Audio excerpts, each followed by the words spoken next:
Hi, good evening to all. என்னோட voice எல்லாருக்கும் கிளியரா இருக்கா? Yeah, sir, voice clear.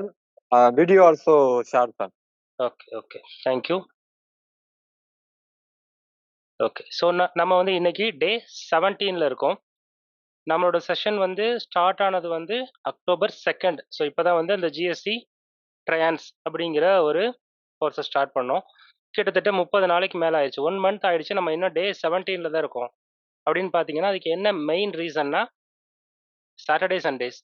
எனக்கு சாட்டர்டே வேற ஏதாவது ஒரு கிளாஸ் கமிட்மெண்ட் வருது. ஸோ இந்த சாட்டர்டே சண்டேஸில் அண்ட் இந்த Deepavali holidays and ITR filing due date. So இதில் ஒரு 15 டேஸ் வந்து அவுட் ஆயிடுச்சு. ஸோ என்னதான் 30 நாளைக்கு மேலானாலும் நம்ம இப்போ டே 17ல தான் இருக்கோம். ரீசன் அதுதான்.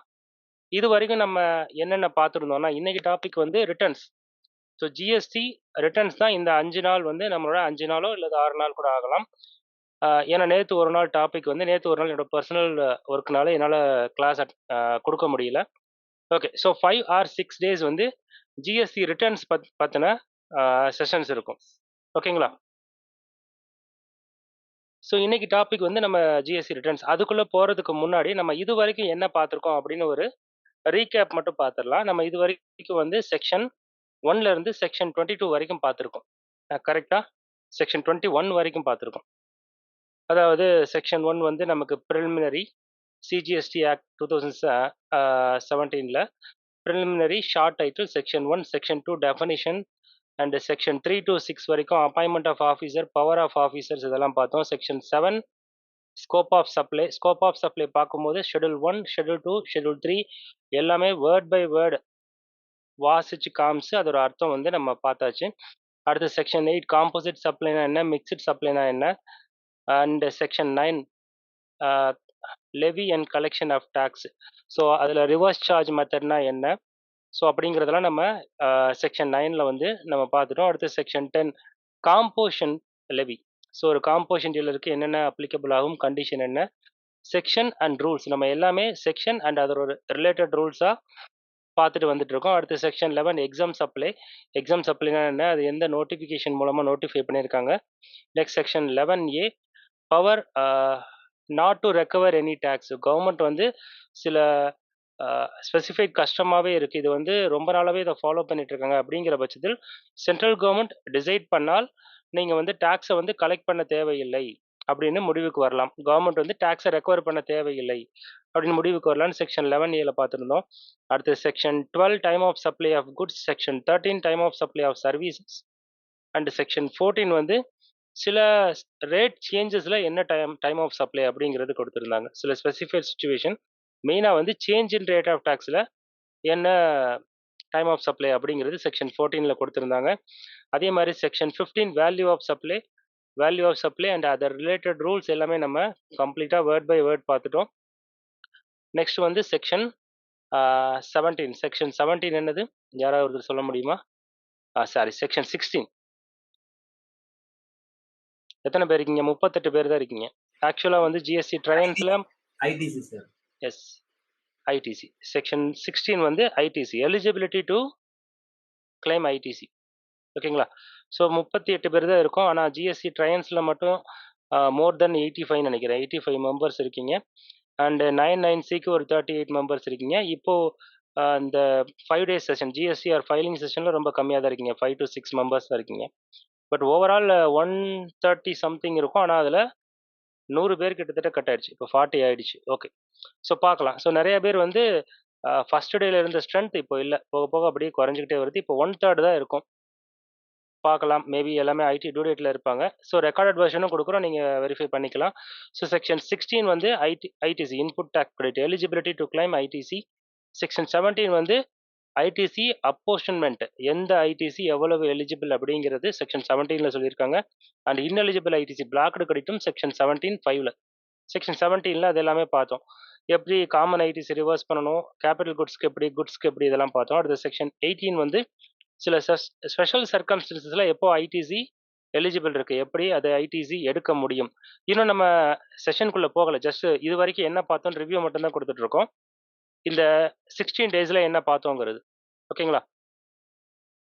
ஸோ கொஞ்சம் வெயிட் பண்ணுங்க. ஸோ அடுத்து வந்து செக்ஷன் 19 ஒரு ஜாப் ஒர்க்கருக்கு குட்ஸ் அனுப்பினால் அந்த ஐடிசி எலிஜிபிலிட்டி அது வந்து செக்ஷன் 19ல பார்த்தோம். செக்ஷன் 20 வந்து ஐஎஸ்டி இன்புட் சர்வீஸ் டிஸ்ட்ரிபியூட்டர் வந்து ஐடிசி எடுத்துக்கலாம் அப்படிங்கிறது செக்ஷன் 20ல பார்த்தோம். செக்ஷன் 21ல ஒருவேளை நீங்க எக்ஸஸா ஐஎஸ்டி கிரெடிட்டை வந்து டிஸ்ட்ரிபியூட் பண்ணியிருந்தீங்கன்னா அதை ரெக்கவர் பண்ணக்கூடிய பவர் வந்து ஆஃபீஸருக்கு இருக்குன்னு செக்ஷன் 21 வரைக்கும் நம்ம இப்போ பார்த்துருக்கோம். அந்த 22 டு வரிசையை ஒவ்வொரு செக்ஷனாக தான் பார்த்துட்டு வரோம். 22 டு 30 வந்து ரிலேட்டட் டு ரிஜிஸ்ட்ரேஷன். ஸோ இப்போ அடுத்த செஷன் நமக்கு அடுத்த செஷன் மீன்ஸ் நெக்ஸ்ட் வீக் நம்ம ஜிஎஸ்டிஆர் 990 பண்ணுறதுனால இந்த ரிஜிஸ்ட்ரேஷனை நம்ம 990க்கு அப்புறம் பண்ணிக்கலாம்னு சொல்லி போஸ்ட்போன் பண்ணி வச்சுருக்கோம். அடுத்து வந்து நம்ம மெயினாக இன்னைக்கு நம்ம கிளாஸ் ஸ்டார்ட் ஆக போகிறது வந்து ரிட்டர்ன்ஸ். ஓகேங்களா? சாரி, அந்த 30 வரைக்கும் நம்ம போஸ்ட்போன் பண்ணதுக்கப்புறம் அந்த 1 டே வந்து 31 டு 34 இந்த 5 செக்ஷன் தான் கடைசி செஷனில் நம்ம எடுத்தோம். லாஸ்ட் செஷன் அதாவது டே 16ல வந்து சாப்டர் 7 ஆஃப் சிஜிஎஸ்டி ஆக்ட்ல இதை தான் டிஸ்கஸ் பண்ணோம். டேக்ஸ் இன்வாய்ஸ்னா என்னது, அதில் என்னென்ன இருக்கணும். ஸோ இந்த 5 செக்ஷனும் அது ரிலேட்டட் 13 ரூல்ஸும் நம்ம லாஸ்ட் செஷனில் பார்த்தோம். இது வரைக்கும் நான் எப்படி சிஜிஎஸ்டி ஆக்ட் சொன்னேனோ அதே மாதிரி IGST act and IGST rules கம்ப்ளீட்டாக இது வரைக்கும் பார்த்துட்டோம். ஐஜிஎஸ்டி ஆக்டில் மெயினாக நம்ம ரெஃபர் பண்ணது பிளேஸ் ஆஃப் சப்ளை, இன்டர்ஸ்டேட் சப்ளைனா என்ன, பிளேஸ் ஆஃப் சப்ளைக்கு அது related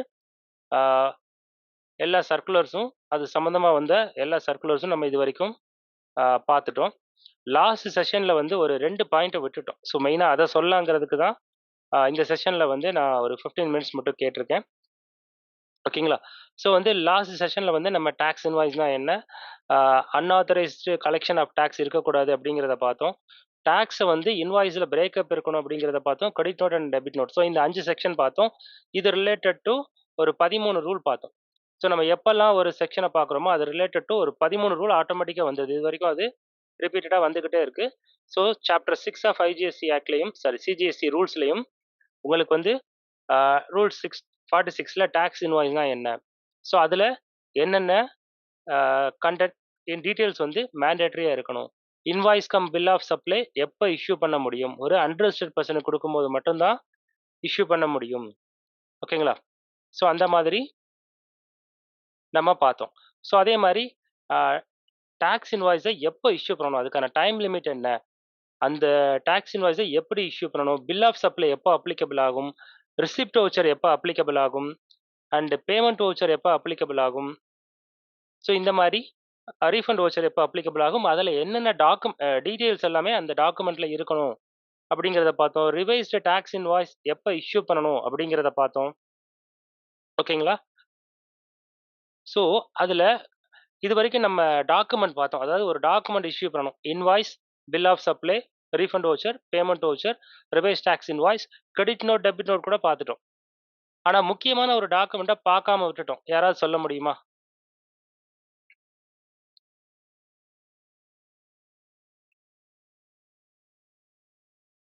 bill of entry. Bill of entry நம்ம இஷ்யூ பண்ண மாட்டோம். ஓகே. இவே பில், ஓகே, இவே பில் கூட சொல்லலாம். இவே பில்லை விட்டுருங்க. இவே பில் இல்லாமல் ஒரு சப்ளையர் இஷ்யூ பண்ணக்கூடிய document. Bill of supply sir. Bill of supply பார்த்துட்டோம் சார். பில் ஆஃப் சப்ளை பார்த்துட்டோம். ஆர்சிஎம் இன்வாய்ஸ் பார்த்துட்டோம். Okay okay okay. Sorry, advance receipt பார்த்தாச்சு. அட்வான்ஸ் ரிசிப்ட்டுக்கு ரிசிப்ட் வவுச்சர் பார்த்துட்டோம். ரூல் 50ல பார்த்துட்டோம். Delivery challan, yes correct. Palanisamy Subbaiah sir and Abdul Muneem sir, delivery challan நம்ம பார்க்கல. ஸோ நான் லாஸ்ட் டைம் கொடுத்த மெட்டீரியலில் இந்த 2 ரூலை விட்டுட்டேன். ஸோ அதை வந்து நம்ம அடுத்த செஷனில் பார்க்கலான்னு சொல்லியிருந்தேன். நேற்று செஷன் வந்து என்னால் கண்டக்ட் பண்ண முடியல. ஸோ அதில் இந்த 2 ரூலும் அடுத்து வந்து ரிட்டர்ன்ஸ் சாப்டர் 9 பார்க்கலான்னு இருந்தோம். செக்ஷன் 37, 38, 39, 40, 41. ஓகேங்களா? செக்ஷன் 37 வந்து GSTR 1, 38 வந்து GSTR 2B, 39 வந்து 3B. ஸோ இது 3 தான் இந்த ரிட்டர்ன் மந்த்லி ரிட்டர்ன் சம்மந்தப்பட்ட 3 செக்ஷன். செக்ஷன் 40 வந்து ஃபர்ஸ்ட் ரிட்டர்ன். அது ஒன்றும் இல்லைங்க, நம்ம முன்னாடியே பார்த்தோம் இல்லையா, ரிவைஸ்ட் இன்வாய்ஸ் இஷ்யூ பண்ணலான்னு. ஒருத்தர் ரெஜிஸ்ட்ரேஷன் எடுக்கக்கூடிய லயபிலிட்டி வருது, டேக்ஸ் கலெக்ட் பண்ண வேண்டிய லயபிலிட்டி வருது, த்ரெஷோல்ட் லிமிட்டை இன்க்ரீஸ் ஆயிடுச்சு. 20 lakhs 40 lakhs மேலே இன்க்ரீஸ் ஆயிடுச்சு. ஜிஎஸ்டி ரெஜிஸ்ட்ரேஷன் வர 30 நாளைக்குள்ள நம்ம ஜிஎஸ்டி ரெஜிஸ்ட்ரேஷன் எடுக்கணும். அவர் டிலே ஆயிடுச்சு. ஓகேங்களா? அவர் அப்ளை பண்ணாரு, வர டிலே ஆயிடுச்சு. ஆனால் லயபிலிட்டி எப்போ அரைஸ் ஆச்சு, அவரோட டர்ன் ஓவர் இன்க்ரீஸ் ஆனது அரைஸ் ஆயிடுச்சு. ஸோ முன்னாடி டேட்லேயே லயபிலிட்டி போட்டு ஒரு ஜிஎஸ்டி ரெஜிஸ்ட்ரேஷன் எடுத்தால் அந்த முன்னாடி அந்த எஃபெக்டிவ் டேட்ல இருந்து நம்ம கொடுக்கக்கூடிய இன்வாய்ஸஸையும் ஃபர்ஸ்ட் ரிட்டர்னில் கொடுக்கணும் அப்படிங்கிறதா செக்ஷன் 40. ஸோ இதை நான் நேற்று எடுக்க வேண்டிய செஷன். இதை வந்து இன்னைக்கு நம்ம பார்க்க போறது இல்ல. என்ன ரீசன் பார்த்தீங்கன்னா, இன்னைக்கு வந்து நம்ம பூர்ண செல்வகுமார் சார் இன்னைக்கு அண்ட் நாளைக்கு வந்து பூர்ண செல்வகுமார் சார் வந்து ஜிஎஸ்டிஆர் 1 சம்பந்தப்பட்ட செஷன் எடுக்க போறாரு. ஆக்சுவலாக வந்து நான் டேட்டை போஸ்ட்போன் பண்ணலான்னு தான் நினச்சிட்டு இருந்தேன். ஆனால் வந்து சாருக்கு வந்து கம்மிங் 7th பெங்களூரில் டாலி ஹெட் ஆஃபீஸில் டாலி ஈவெங்கலிஸ்ட்ங்கிறத ஹானர் ஒரு அவார்ட் கொடுத்து ஹானர் பண்ணுறாங்க. ஸோ அதனால் அவரோட கிளாஸை போஸ்ட்போன் பண்ண முடியல. இன்னைக்கு வந்து சார் வந்து ஜிஎஸ்டிஆர் 1 சம்மந்தப்பட்ட டீட்டெயில்ஸ் எடுப்பார்.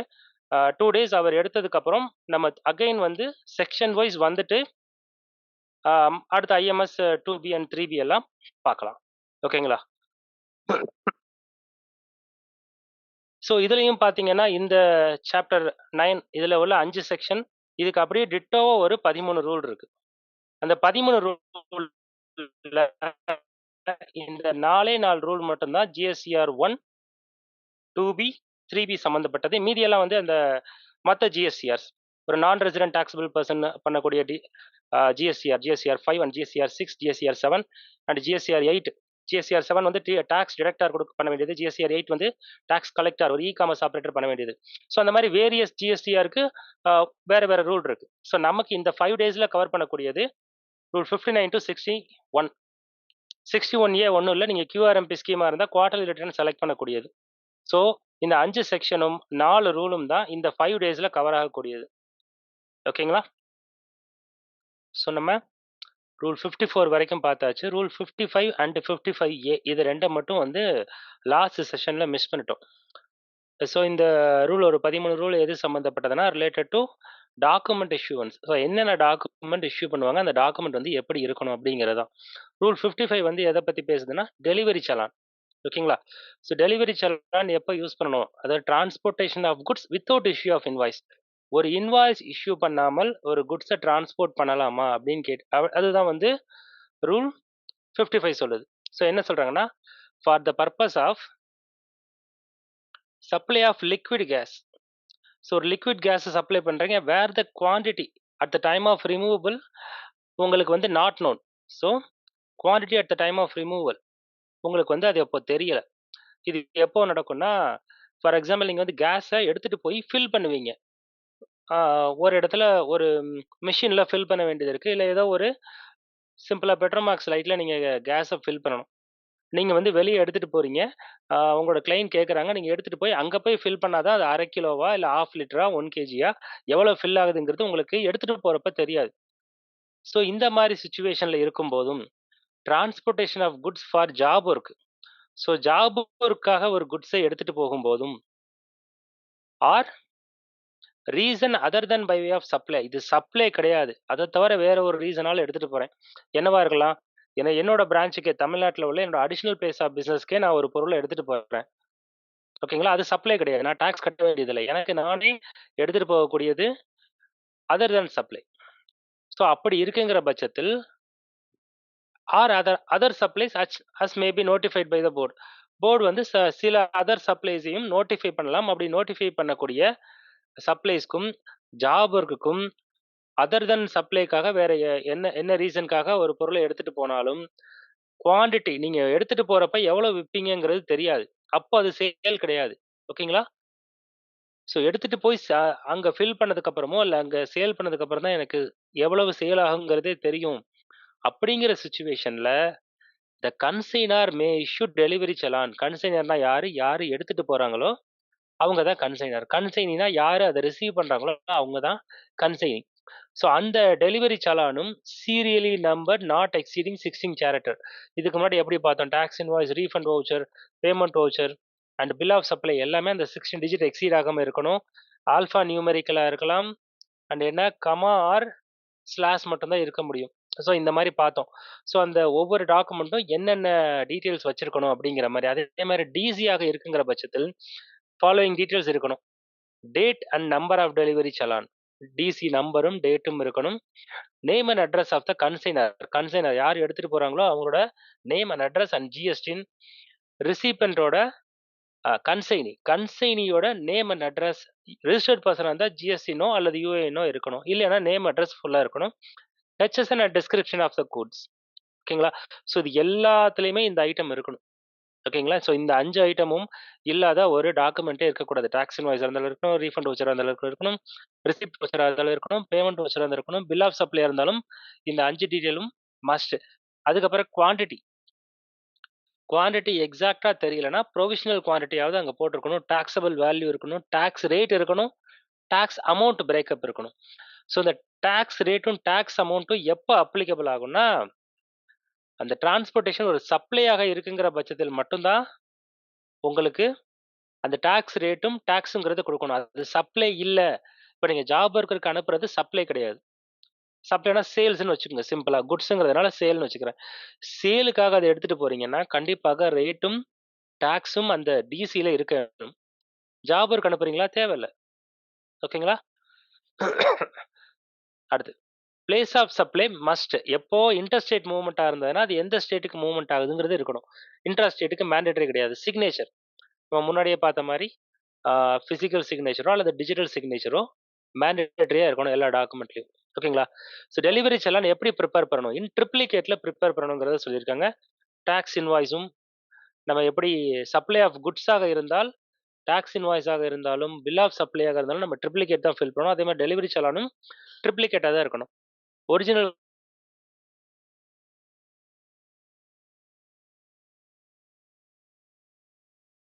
For consignee, triplicate for transport, triplicate for supplier. ஓகேங்களா? ஸோ டிசியும் கிட்டத்தட்ட அதே மெத்தட் தான், நேம் மட்டும் தான் மாறுது. ஓகேங்களா? ஸோ டவுட் ஒன்று கேட்டிருக்கேன். என்ன சொல்றாங்க? ஒரு buyer return the goods to the seller through accounting note, debit note is possible to issue DC. சரி, ஜிஎஸ்டியை பொறுத்த வரைக்கும் சப்ளையர் மட்டும்தான் டெபிட் நோட்டோ கிரெடிட் நோட்டோ பார்க்க முடியும். நம்ம லாஸ்ட் செஷன்லேயே பார்த்தோம் செக்ஷன் 34 படி. ஸோ பையர் இஷ்யூ பண்ணக்கூடிய டெபிட் நோட் ஜிஎஸ்டி படி ஒரு வேலிட் டாக்குமெண்ட்டே கிடையாது. ஸோ பர்ச்சேஸ் ரிட்டனா டிசி தான் வேலிட் டாக்குமெண்ட் ஜிஎஸ்டி படி. டெபிட் நோட் இஷ்யூ பண்ணிக்கலாம், தவறு கிடையாது. டெபிட் நோட் இஷ்யூ பண்ணி டிசியை பேஸ் பண்ணி தான் அவர் இவே பில் போடணும் டாக்குமெண்ட். டெபிட் நோட்டை பேஸ் பண்ணி இவே பில் போட முடியாது. ஏன்னா debit note is not a valid document under GST for the recipient or buyer. Only supplier மட்டும் தான் டெபிட் நோட்டோ கிரெடிட் நோட்டோ இஷ்யூ பண்ண முடியும். ஸோ டெலிவரி செலான் இஷ்யூ பண்ணிக்கலாம், அதை பேஸ் பண்ணி இவே பில் போட்டுக்கலாம். ஓகேங்களா?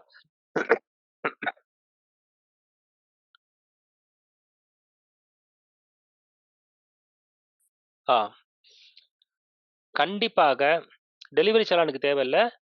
சேல்ஸ் ரிட்டனாக இருக்குங்கிற பட்சத்தில், கிரெடிட் நோட்டாக இருக்குங்கிற பட்சத்தில் நம்ம நேற்று பார்த்தோம் செக்ஷன் 34 படி. அண்ட் அதோட ரிலேட்டட் ரூல் என்னது? Rule 50 something. ஸோ ஒரு கிரெடிட் நோட் இஷ்யூ பண்ணுறீங்க அப்படிங்கிற பட்சத்தில் கண்டிப்பாக அது எந்த ஒரிஜினல் இன்வாய்ஸ்க்காக, அதாவது சேல்ஸ் ரிட்டனாக இருந்தால் எந்த ஒரிஜினல் இன்வாய்ஸ்க்கான டேட் அப்படிங்கிறது இருக்கணும். ஓகேங்களா?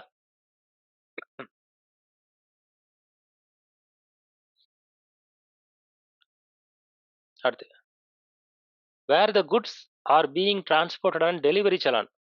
சப் ரூல் 3 படி ஒரு டெலிவரி செலான் பேஸ் பண்ணி குட்ஸை மூவ் பண்ணால் அதுவும் ரூல் 138 படி டிக்ளேர் பண்ண வேண்டும். ரூல் 138 என்னன்னா இவே பில், வேற ஒன்றும் இல்லை. இவே பில்லையும் இன்வாய்ஸுக்கு பதிலாக டெலிவரி செலான் மூலமாக நீங்க டிரான்ஸ்போர்ட் பண்ணாலும் அதுவும் இவே பில் ஜென்ரேட் பண்ண வேண்டும்ங்கிறாங்க. அவ்வளவுதான் ரூல் 138 படி. ஓகேங்களா? Where the goods being transported are the purpose of supply, tax invoice could not be considered at the time of removal of goods for the purpose of supply. The supplier shall issue tax invoice after the delivery of goods. So அதாவது goods transport பண்ணுறாங்க சப்ளைக்காக தான், ஆனால் tax invoice rice பண்ண முடியாது ஏதோ ஒரு ரீசனால். அப்படிங்கிற பட்சத்தில் டிசி மூலமாக நீங்கள் அனுப்பிட்டு அதுக்கப்புறம் டாக்ஸ் இன்வாய்ஸ் இஷ்யூ பண்ணலாம் அப்படிங்கிறத சொல்கிறாங்க. ஆனால் இது வந்து எப்பவுமே அவாய்ட் பண்ணிக்கங்க. எந்த ரீசனால டாக்ஸ் இன்வாய்ஸ் இஷ்யூ பண்ண முடியல அப்படிங்கிறது 99% வேலிட் ரீசனாக நம்ம சொல்ல முடியாது. ஓகேங்களா? ஸோ குட்ஸை மூவ் பண்ணும்போது கண்டிப்பாக இன்வாய்ஸ் போட்டு தான் மூவ் பண்ண வேண்டும். அது சப்ளையாக இருக்குங்கிற பட்சத்தில். ஓகேங்களா?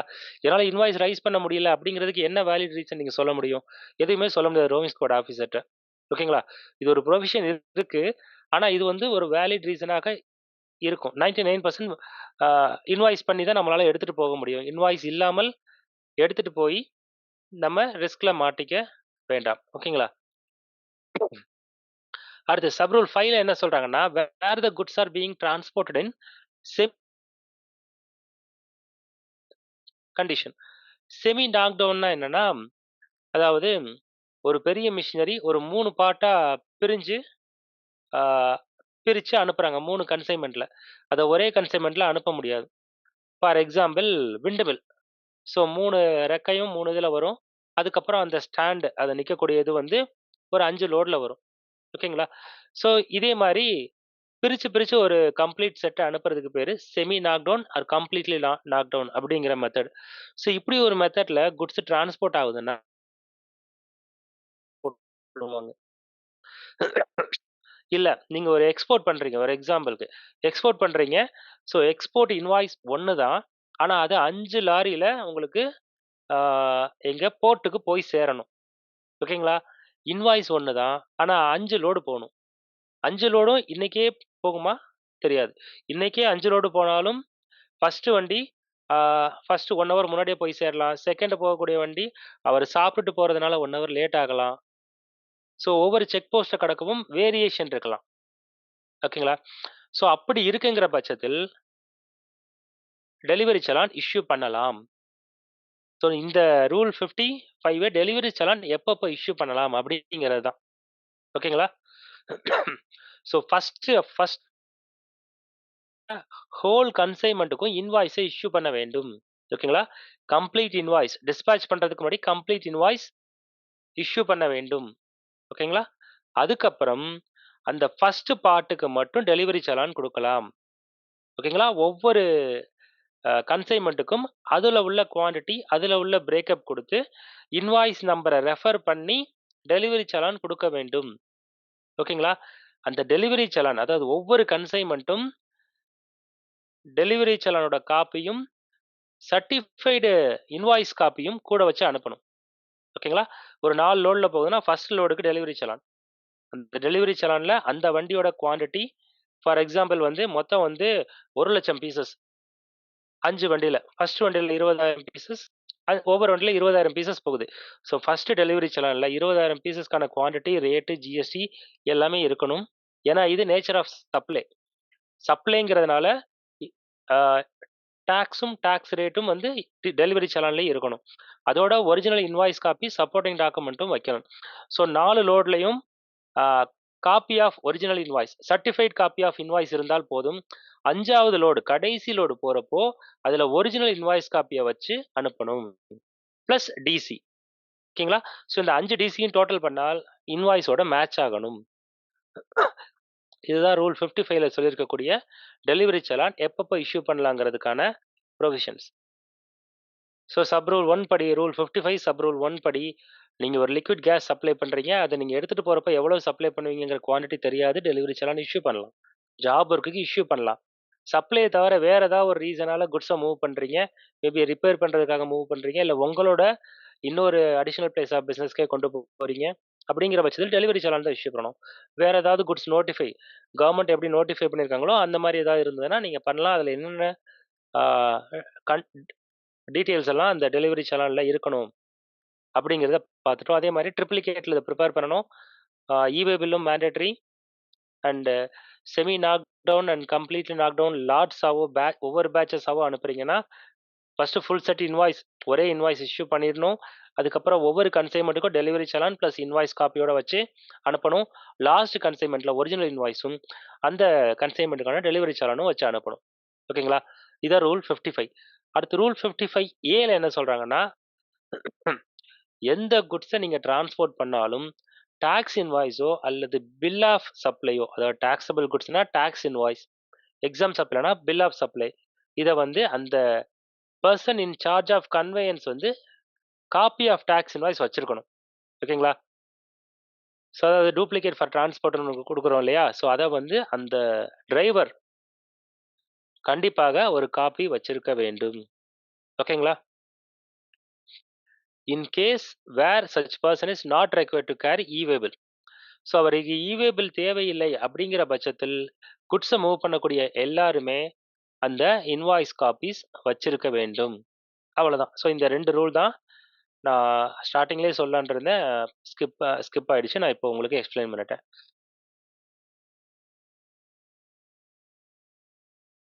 அண்ட் பூர்ண செல்வகுமார் சார், நீங்க ரெடி தானே sir? Okay sir. Okay. So sir வந்து இன்னைக்கு செஷன் வந்து டேக் ஓவர் பண்ணிப்பாரு. சார் நான் ஸ்க்ரீன் ஸ்டாப் பண்ணிடுறேன். Okay sir. Okay. Sir welcome sir. GSC ட்ரையன்ஸ்க்கு வெல்கம். சாரை பற்றி தெரியாதவங்க இங்கே யாரும் இருக்க முடியாது. ஜிஎஸ்சி நாலேஜ் குரூப்போட அட்மின் அவர். ஸோ ஆக்சுவலாக நான் வந்து 2-3 பேர்கிட்ட ட்ரை பண்ணேன். சார் தான் வந்து எனக்காக இப்போ பண்ணி கொடுக்குறாரு. மற்ற எல்லாருமே ஐடி டியூடேட் முடியாதுன்னு சொன்னார். சாருமே முடியாதுங்கிறத ஃபர்ஸ்ட் சொன்னார். அதுக்கப்புறம் ஈவன் அடுத்தடுத்த டேஸில் அவருக்கு வெளியூர் பயணங்களும் இருக்குது. இருந்தாலும் வந்து எனக்காக வந்து பண்ணி கொடுத்தாரு. சாருக்கு ஃபர்ஸ்ட் என்னோட நன்றியை தெரிவிச்சுக்கிறேன். Welcome sir and thank you sir. Thank you sir. Good evening to all. Maximum எனக்குமே வந்து பார்த்தீங்க அப்படின்னா கணேசமூர்த்தி சாருடைய கிளாஸஸ் வந்து சில நேரங்கள் அட்டன் பண்ண முடியாமல் போகக்கூடிய சுச்சுவேஷன்ஸ் தான் நிறைய இருக்கும். அப்புறம் ஒரு சில நாள் வந்து மறுநாள் யூடியூப்ல அந்த வீடியோஸ் போடுறதுனால டே 1 டே 2 வந்து அட்டன் பண்ணேன். ஸோ ட்ரையல்ஸை பொறுத்த வரைக்கும் எனக்கு ரொம்ப ஈகர் அண்ட் வெரி இன்ட்ரெஸ்டட். ஏன்னா அது ஈச் அண்ட் எவ்ரி செக்ஷன்ஸ் அப்படிங்கிறதுனால ஒரு சில நாட்களை வந்து நான் லூஸ் பண்ணியிருந்தேன். அதுக்கப்புறம் என்னால ரெக்கார்டர் வெர்ஷன் கொடுத்தாலும் லைவா உட்காந்து நமக்கு பார்த்தோம் படிச்சோம் அப்படிங்கிற மாதிரி சிந்தனைகள் இல்லை. இப்போ இந்த 5 நாள் செஷன் சார் கேட்டாங்க. அஸ்யூஷுவலா சார் சொன்ன மாதிரி இது ஒரு பிஸி ஷெட்யூல்டு. அதனாலதான் கொஞ்சம் என்னால சப்போர்ட் பண்ண முடியல. ஆக்சுவலி எல்லா நண்பர்களுமே சார் சொன்ன அட்டெண்டன்ஸ் கம்மியா இருக்கிறதுக்கான ஒரு ரீசன் வந்து பாத்தீங்கன்னா tax or due date extension 10 நாள் இருக்கனால இப்போ நாங்களுமே ஒரு பிளான் பண்ணி நோட்டீசஸ்க்காக ஒரு செஷன் பிளான் பண்ணோம். கிட்டத்தட்ட 50 பேர் கட்டினா கூட அட்டெண்டன்ஸ் வந்து 30 to 35 தான் எக்ஸ்பெக்ட் பண்ண முடியுது. அதுக்கு மேல வரமாட்டாங்க. ஸோ பல்வேறு ரீசன்ஸ். ஒன்னு வந்து முக்கியமா வந்து நம்ம இந்த ரெக்கார்டர் வெர்ஷன் கொடுக்குற ஒரு ரீசனா இருக்குமோ அப்படிங்கிறது ஒரு ஆப்ஷன் யோசிச்சிருந்தோம். சார் சொன்ன மாதிரி டேலி இவாஞ்சலிஸ்ட் மீட்டிங் இருக்கனால நான் பிளான் பண்ணேன். என்கிட்ட 2-3 டாபிக் கேட்டிருக்காங்க. பட் நான் இன்னும் திரும்பி சார்ட்ட டிஸ்கஸ் பண்ணல. வாய்ப்பு இருந்தா நான் நேரத்தை கருதி GSTR 1 டைம் பெர்மிட் ஆகி சாரோட டிஸ்கஷன்ல கரெக்டா இருந்துச்சு அப்படின்னா நான் வெள்ளிக்கிழமை வியாழக்கிழமை கொஞ்சம் வியாழக்கிழமை முடியும் வெள்ளிக்கிழமை வாய்ப்பு இருக்கிறதுனால 2A 2B 3Bயுமே கூட நம்மளே ஹெல்ப் பண்ணலாமா அப்படிங்கிற ஒரு மென்டாலிட்டியில இருக்கேன். பட் என்னுடைய செஷன் எந்த அளவுக்கு மற்றவங்களுக்கு யூஸ்ஃபுல்லா இருக்கும் அப்படிங்கிறத பொறுத்து பார்க்கலாம். ஏன்னா நிறைய செஷன்ஸ் நான் ஹேண்டில் பண்ணது வந்து ஜென்ரலா இருக்கக்கூடிய அக்கௌண்டன்ட் டாக்ஸ் பிராக்டிஷனர்ஸ்க்கு இருக்கக்கூடிய கேஸ்லாம் அந்த மாதிரி நிறைய நம்ம எடுத்துடுறோம். கடன்னு போவேன், வேகமா போவேன். சார் என்கிட்ட கேட்கும்போது 1 ஹவர்ல முடிச்சிங்களான்னு கேட்டாங்க. எனக்கு நீங்க 3 டாபிக் சேர்த்து கொடுத்தா கூட 3/4 மணி நேரத்துல முடிஞ்சிடும். அந்த மாதிரி தான் என்னுடைய வேகம் இருக்கும். பட் எனிவே கொஞ்சம் பொறுமையா நம்ம ஸ்லோவா போலாம். Directly we have enter into ஒரு GSTR 1. நார்மலி நம்ம இப்போ செக்ஷன் 1ல இருந்து நம்ம CGST SGST ஆக்ட்ல நிறைய விஷயங்கள் பார்த்தனால GSTR 1 பொறுத்த வரைக்கும் அவுட்வர்ட் சப்ளை அப்படிங்கிறது எந்த செக்ஷன் பேஸ்டா நம்ம கொண்டு வரோம் அப்படிங்கிறது நம்ம நிறைய பேருக்கு தெரிஞ்ச ஒரு விஷயம் தான். ஸோ நார்மலி GSTR 1 அப்படின்னா ஒருவேளை ஏற்கனவே பண்ணிக்கிட்டு இருக்கிறவங்க அல்லது through any one of the portal or software அதன் மூலமா மட்டும் பண்றவங்களுக்கு கொஞ்சம் வித்தியாசமாக சில விஷயங்கள். ஒண்ணு. 2வது பேசிக்கா பார்க்கும்போது GSTR 1 யார் ஃபைல் பண்ணணும், எதுக்காக ஃபைல் பண்ணணும், GSTR 1 என்னென்ன பாக்ஸஸ் இருக்கிறது, அதனுடைய டியூ டேட்ஸ் என்ன, GSTR 1 ஃபைல் பண்ணாருன்னா வரக்கூடிய கான்சிக்வன்சஸ் என்ன, GSTR 1க்கான லேட் ஃபீஸ் என்ன, இது போன்ற விஷயங்களையும் GSTR 1 டைம் இருந்தா டைரக்டா ஒரு லைவா நம்ம உள்ள பார்க்கலாம். பிகாஸ் வந்து initial starting very beginning of the GST பொறுத்த GSTR 1, GSTR 2, GSTR 3 இது 3 தான் அவங்க இன்ட்ரோ பண்ணியிருந்தாங்க. பட் அவங்களால அதை கொடுக்க முடியல. GSTR 2 தான் அப்புறம் கொஞ்சம் காலத்துல அது அப்படியே மருவி இப்ப நமக்கு எப்படி வருது அப்படின்னா IMS அப்படிங்கிற ஒரு கான்செப்ட் வந்து நிக்குது. ஸோ டைம் பெர்மிட் அண்ட் வாய்ப்புகள் இருந்தா IMS பத்தி ஒரு செஷன் நான் கண்டிப்பா சப்போர்ட் பண்றேன். Already we have all very trained தான். பட் கொஞ்சம் GSTR 1ல வந்து டெப்தா நம்ம போறதுல ஏன்னா இப்போ இந்த கோர்ஸ் வந்து ட்ரைன்ஸை பொறுத்த வரைக்கும் இது வெரி இம்பார்ட்டன்ட் ஷெட்யூல்டு தான். ஆனா என்னன்னா வெரி லாங் டேர்மா நம்ம இது வந்து நிறைய பொறுமையா படிக்கணும். பட் அந்த டெய்லி 1 ஹவரா வந்து நம்ம டைம் கொடுத்து படிக்கும்போது நிறைய விஷயங்கள் கத்துக்கலாம். ஸோ GSTR 1க்கான பேசிக் இம்பார்ட்டன்ஸை ஏன் அதிக முக்கியத்துவம் கொடுத்து வலியுறுத்தணும் அப்படின்னா எல்லா ரிட்டர்ன்ஸுக்கும் இல்லைன்னா எல்லா கான்சிக்வன்சஸ் எல்லா லிட்டிகேஷன்ஸுக்கும் நம்மளுடைய return scrutiny, determination of taxes, scrutiny of returns, assessment, GSTR 9ல வேரியேஷன்ஸ், ITRல வரக்கூடிய தவறுகள், நம்ம பண்ண வேண்டிய அமெண்ட்மெண்ட் இந்த மாதிரி எல்லா விஷயத்துக்கும் மூல காரணம் கட்டான்னு பார்த்தீங்கன்னா GSTR 1. இந்த GSTR 1 ப்ராப்பரா நம்ம ரிப்போர்ட் பண்ணி பழகிட்டோம் அப்படிங்கிற பட்சத்துல நமக்கு கான்சிக்வன்சஸ் வந்து ரொம்ப ரொம்ப ரொம்ப கம்மி. ஆனா இப்போ சமீப காலத்துல என்ன நமக்கு வந்திருக்கு அப்படின்னா, ஜிஎஸ்டிஆர் 1A அப்படிங்கிற ஒரு ஆப்ஷனை குடுத்தனால ஜிஎஸ்டிஆர் 1ல வந்து சில விஷயங்கள மாத்திக்கலாம். பட் ஏர்லியர் டேஸ பொறுத்தவரைக்கும் ஒன்ஸ் ஜிஎஸ்டிஆர் 1 வாஸ் ஃபைல்ட் இன்னைக்கு வரைக்கும் அப்படிதான் இருக்கு. எந்த ஒரு ரிட்டர்னுமே ஒன்ஸ் ஃபைல்ட் அப்படின்னா இட் கேனாட் பி எடிட்டட். ஒரு தடவை நீங்க ஃபைல் பண்ணீங்க அப்படின்னா ஜிஎஸ்டிஆர் 1 பொறுத்தவரைக்கும் அதை எடிட் பண்றதுக்கான ஆப்ஷன் இல்லன்னா ரிவைஸ் ரிட்டர்ன் ஃபைல் பண்றதுக்கான ஆப்ஷன் இல்ல. இப்போ நீங்க வேட் பீரியட்ல இருந்து வந்தீங்க அப்படின்னா வேட்ல வந்து உங்களுக்கு அதுக்கான ஆப்ஷன் கொடுத்தாங்க. ஃபார்ம் ஐ வந்து மேனுவலா கொடுப்போம். ஏதாவது தவறுகள் இருந்தா திருத்திக் கொள்ளலாம். இப்போ ஆரம்ப கிட்டத்தட்ட 7-8 வருஷம் ஜிஎஸ்டி நம்ம டிராவல் பண்ணி வந்துட்டோம். சோ ஜிஎஸ்டிஆர் 1ல ஏதாவது மிஸ்டேக் பண்ணீங்க அப்படின்னா அதை நீங்க 3B ல சரி பண்ணும் பட்சத்துல ஜிஎஸ்டிஆர் 1க்கும் ஜிஎஸ்டிஆர் 3Bக்கும் இடையில டிஃபரன்ஸ் இருக்கு, நோட்டீஸ் வருது. சோ அதுக்கு நம்ம ரிப்ளை கொடுக்குறோம். இல்ல அப்படின்னா ஒருவேளை even though officers has not find out அப்படிங்கிற பட்சத்தில் வந்தா கூட அந்த கான்சிக்வன்ஸை கொண்டு வந்து ஜிஎஸ்டிஆர் 9 சரி பண்ற பொழுது அல்லது 9C போற பொழுது நம்ம சரி பார்க்க வேண்டிய கட்டாயத்தில் இருக்கும். நிறைய நோட்டீசஸ் இப்போ இஷ்யூ பண்ண 21-22 ஐஐடி பாத்தீங்கன்னா maximum 50% of notices based on அந்த 2A and 2B. 2A வந்ததோட கூட எடுத்தோம், 2B விட கூட எடுத்திருக்கிறோம். இது மாதிரி உங்களுடைய ஐடிசில வந்து ஆட்டோ பாப்புலேட்டட் வேல்யூ கம்மியா இருக்கு. இது ஒரு 50% தான். மேக்ஸிமம் பாத்தீங்கன்னா அவுட்வர்ட் சப்ளை பொறுத்த வரைக்கும் நம்ம ரிப்போர்ட் பண்ண வேல்யூக்கும் ஜிஎஸ்டிஆர் 3B ல காட்டினதுக்கும் இல்ல நம்ம பே பண்ண டாக்ஸஸுக்கும் நிறைய டிஃபரன்ஸ் இருக்கு. ஒண்ணு. ரெண்டாவது ஜிஎஸ்டிஆர் 1 ப்ராப்பரா கொடுக்க வேண்டிய இம்பார்ட்டன்ஸ்ல வெரி முக்கியமான ஒரு விஷயம் என்ன அப்படின்னா இதுதான் நம்மளுடைய self assessment tax of the turnover. நீங்க ஐடிஆர்ல 10 லட்சம் காமிக்கிறோம், 10 கோடி காமிக்கிறோம், 20 கோடி காமிக்கணும் அப்படின்னா அதற்குண்டான பேசிக்கான ஃபிகரை நம்ம எங்க இருந்து கொண்டு வரோம் அப்படின்னா ஜிஎஸ்டிஆர் 1ல இருந்து தான் கொண்டு வரணும். இப்போ நம்ம 21-22 ஐஐடி நோட்டீசஸ் நிறைய வந்துச்சு. அதுக்கப்புறம் எக்ஸாம்டர் நோட்டீஸ் நமக்கு நிறைய வந்துச்சு. ஸோ எக்ஸாம்டர் நோட்டீஸை பொறுத்த வரைக்கும் என்ன அப்படின்னா அதுவுமே அவங்க நிறைய டேபிள் காலம் கேட்டாங்க. அதாவது இப்போ நார்மலா நீங்க ஜிஎஸ்டிஆர் 1லயும் 3Bலயும் இவ்வளவு டிக்ளேர் பண்ணிருக்கீங்க. நிறைய நண்பர்களுக்கு வந்து பாத்தீங்கன்னா ஜிஎஸ்டிஆர் 1ல வந்து 21-22ல கொஞ்சம் சின்ன சின்ன தவறுகள், அதாவது வேல்யூல மிஸ்மேட்ச் எதுவுமே கிடையாது. ஆனா தப்பு எங்க வருது அப்படின்னா ஜிஎஸ்டிஆர் 1ல டேபிள் 4A கொடுத்துருக்கக்கூடிய சில வேல்யூஸ், அதாவது எக்ஸாம்டடா கொடுக்க வேண்டிய வேல்யூஸை மேல கொடுக்குறாங்க. ஆக்சுவலி R1ல கொடுத்துருக்கூடிய டர்ன் ஓவருக்கும் 3Bல இருக்க டர்ன் ஓவருக்கும் மிஸ்மேட்ச் டோட்டலா இல்ல. பட் டேபிள் வைஸ் பார்க்கும்போது நீங்க ஜிஎஸ்டிஆர் 1ல கொடுத்திருக்க எக்ஸாம்டட் டர்ன் ஓவருக்கும் ஜிஎஸ்டிஆர் 3Bல கொடுத்திருக்கக்கூடிய எக்ஸாம்டட் டர்ன் ஓவருக்கும் மிஸ்மேட்ச் இருக்கிறது.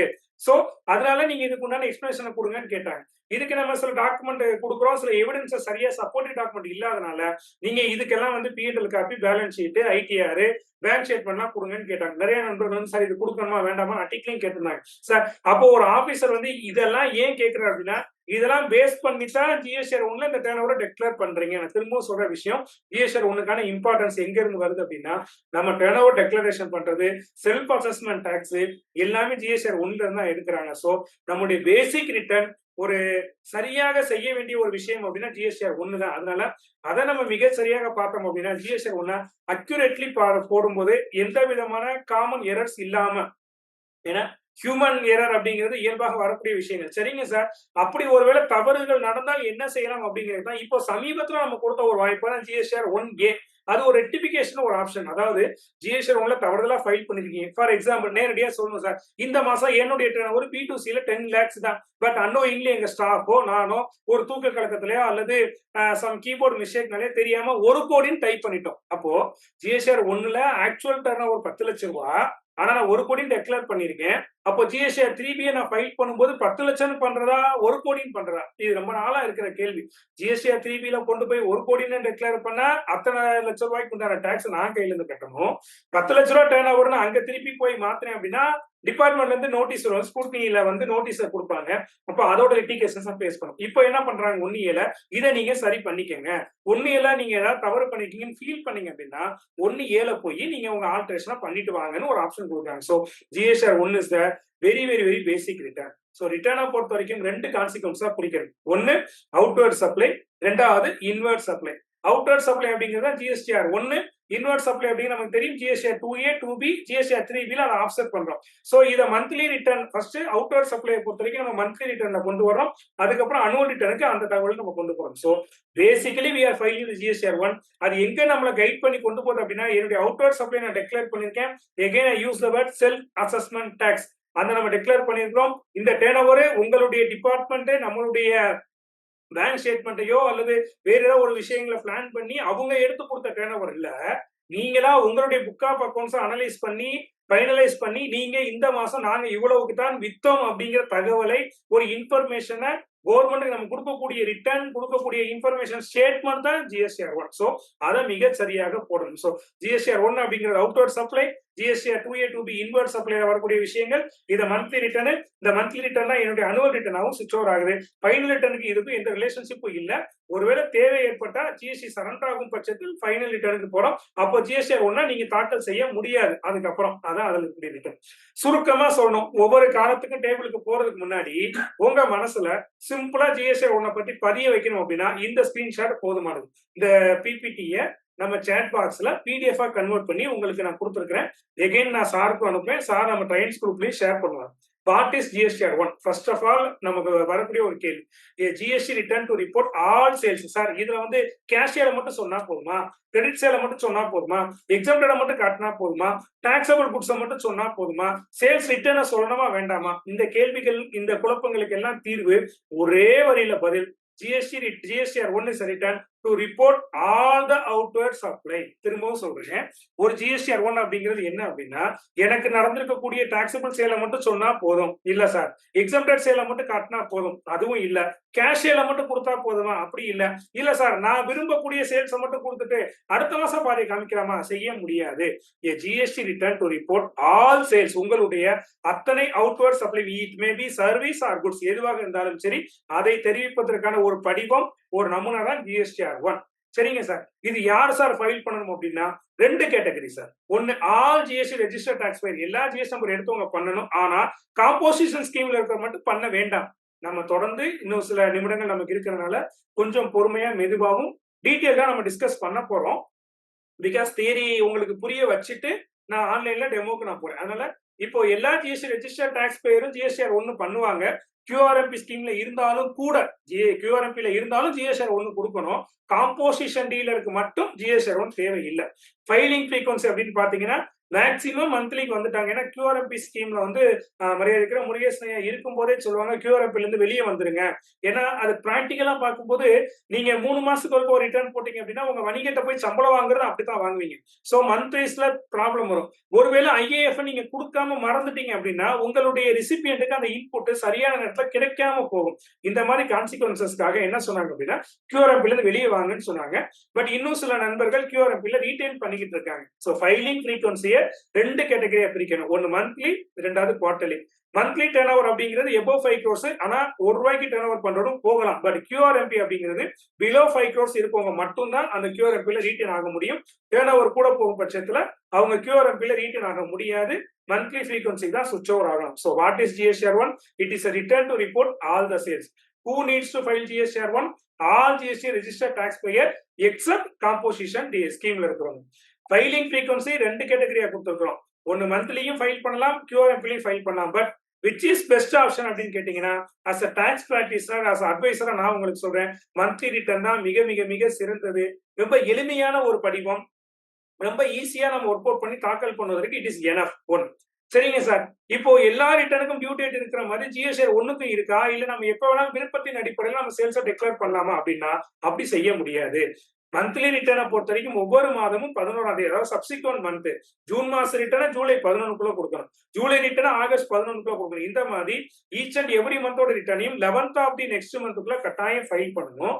QRMPல இருக்கக்கூடிய நண்பர்களுக்கு ஒரு அடிஷனல் வாய்ப்பு கொடுக்குறாங்க. அவங்க 13ஆம் தேதிக்குள்ள ஃபைல் பண்ணா போதுமானது. அது IAF ஆகவும் இருக்கலாம், GSTR 1 ரிட்டர்ன் ஆகும், கன்சாலிடேட்டட் ரிட்டர்ன் போடுறாங்க இல்லையா, அதுவாகவும் இருக்கலாம். அதுவாக இருந்தாலும் 13ஆம் தேதிக்குள்ள கொடுக்கணும். இதனாலதான் நமக்கு GSTR 2B 14ஆம் தேதி ஜெனரேட் ஆகுது. நான் சொல்றது புரியுதா?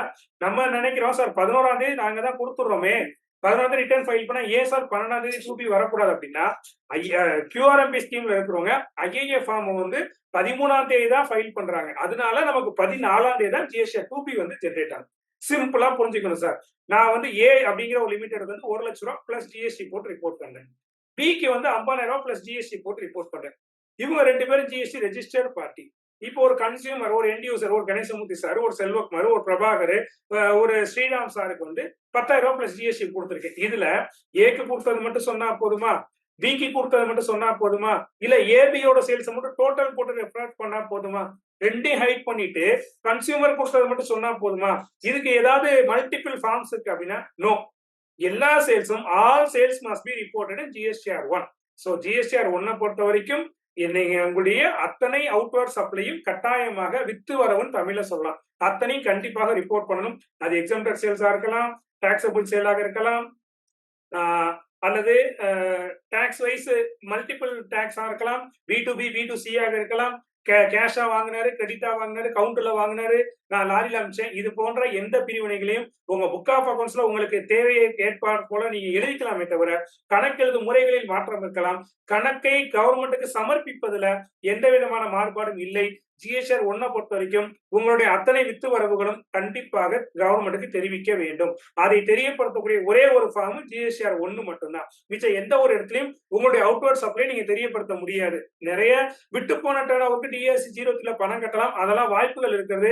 விட்டு போன டர்ன் ஓவர் போய் 9ல போடலாம். பட் பேசிக் ரிட்டர்ன் அப்படிங்கிறது GSR 1ல இருந்து ஆரம்பிக்கணும். இது அடுத்த சுருக்கம் அப்படின்னு பாத்தீங்கன்னா அதுல ஒரு டேபிள் காலம் வந்து கிட்டத்தட்ட ஃப்ரம் 18 19 வரைக்கும் நம்ம பாக்ஸஸ் இருக்கு.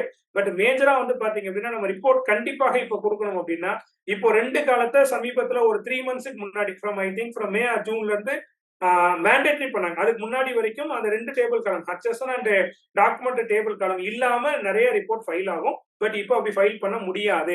கட்டாயமாக B2Bக்கு ₹1 பண்ணியிருந்தாலும் நீங்க அந்த டேபிள்ல ரிப்போர்ட் பண்ணணும். அது அந்த HSN டேபிள் வர்ற பொழுது அந்த ஸ்கீமை நான் சொல்லித்தரேன். ஸோ B2B பொறுத்த வரைக்கும் GST நம்பர் உள்ள பார்ட்டி. B2C பொறுத்த வரைக்கும் லார்ஜ் அப்படின்னா இப்போ முதல்ல ₹1,00,000, இப்ப சில கொஞ்சம் நமக்கு எக்ஸம்ஷன் ₹2,00,000 இப்போ 1 லேக்கா மாத்தி கொடுத்துருக்காங்க. B2C அப்படின்னா சின்ன சின்ன பில்லுகள் 5,000, 10,000, 20,000, 30,000 export services, credit note, debit note, amendment ஏதாவது இருக்கு அப்படின்னா இதெல்லாம் GSR 1ல நம்ம கொடுக்க வேண்டிய டீடைல்ஸ் ரிப்போர்ட்டர். இது எல்லாமே நம்ம கையில மிகச்சரியாக தாக்கல் செய்வதற்கு ரெடியாக வைத்துக் கொள்ள வேண்டும். திரும்பவும் ஞாபகப்படுத்துற விஷயம், நீங்க உங்க GSR 1 சரியான தேதியில் சரியான நேரத்தில் மிகச்சரியாக தாக்கல் செய்திருந்தால் கூடுமான வரைக்கும் அநேகமாக நோட்டீஸ்ல நம்ம தவிர்க்க முடியும்.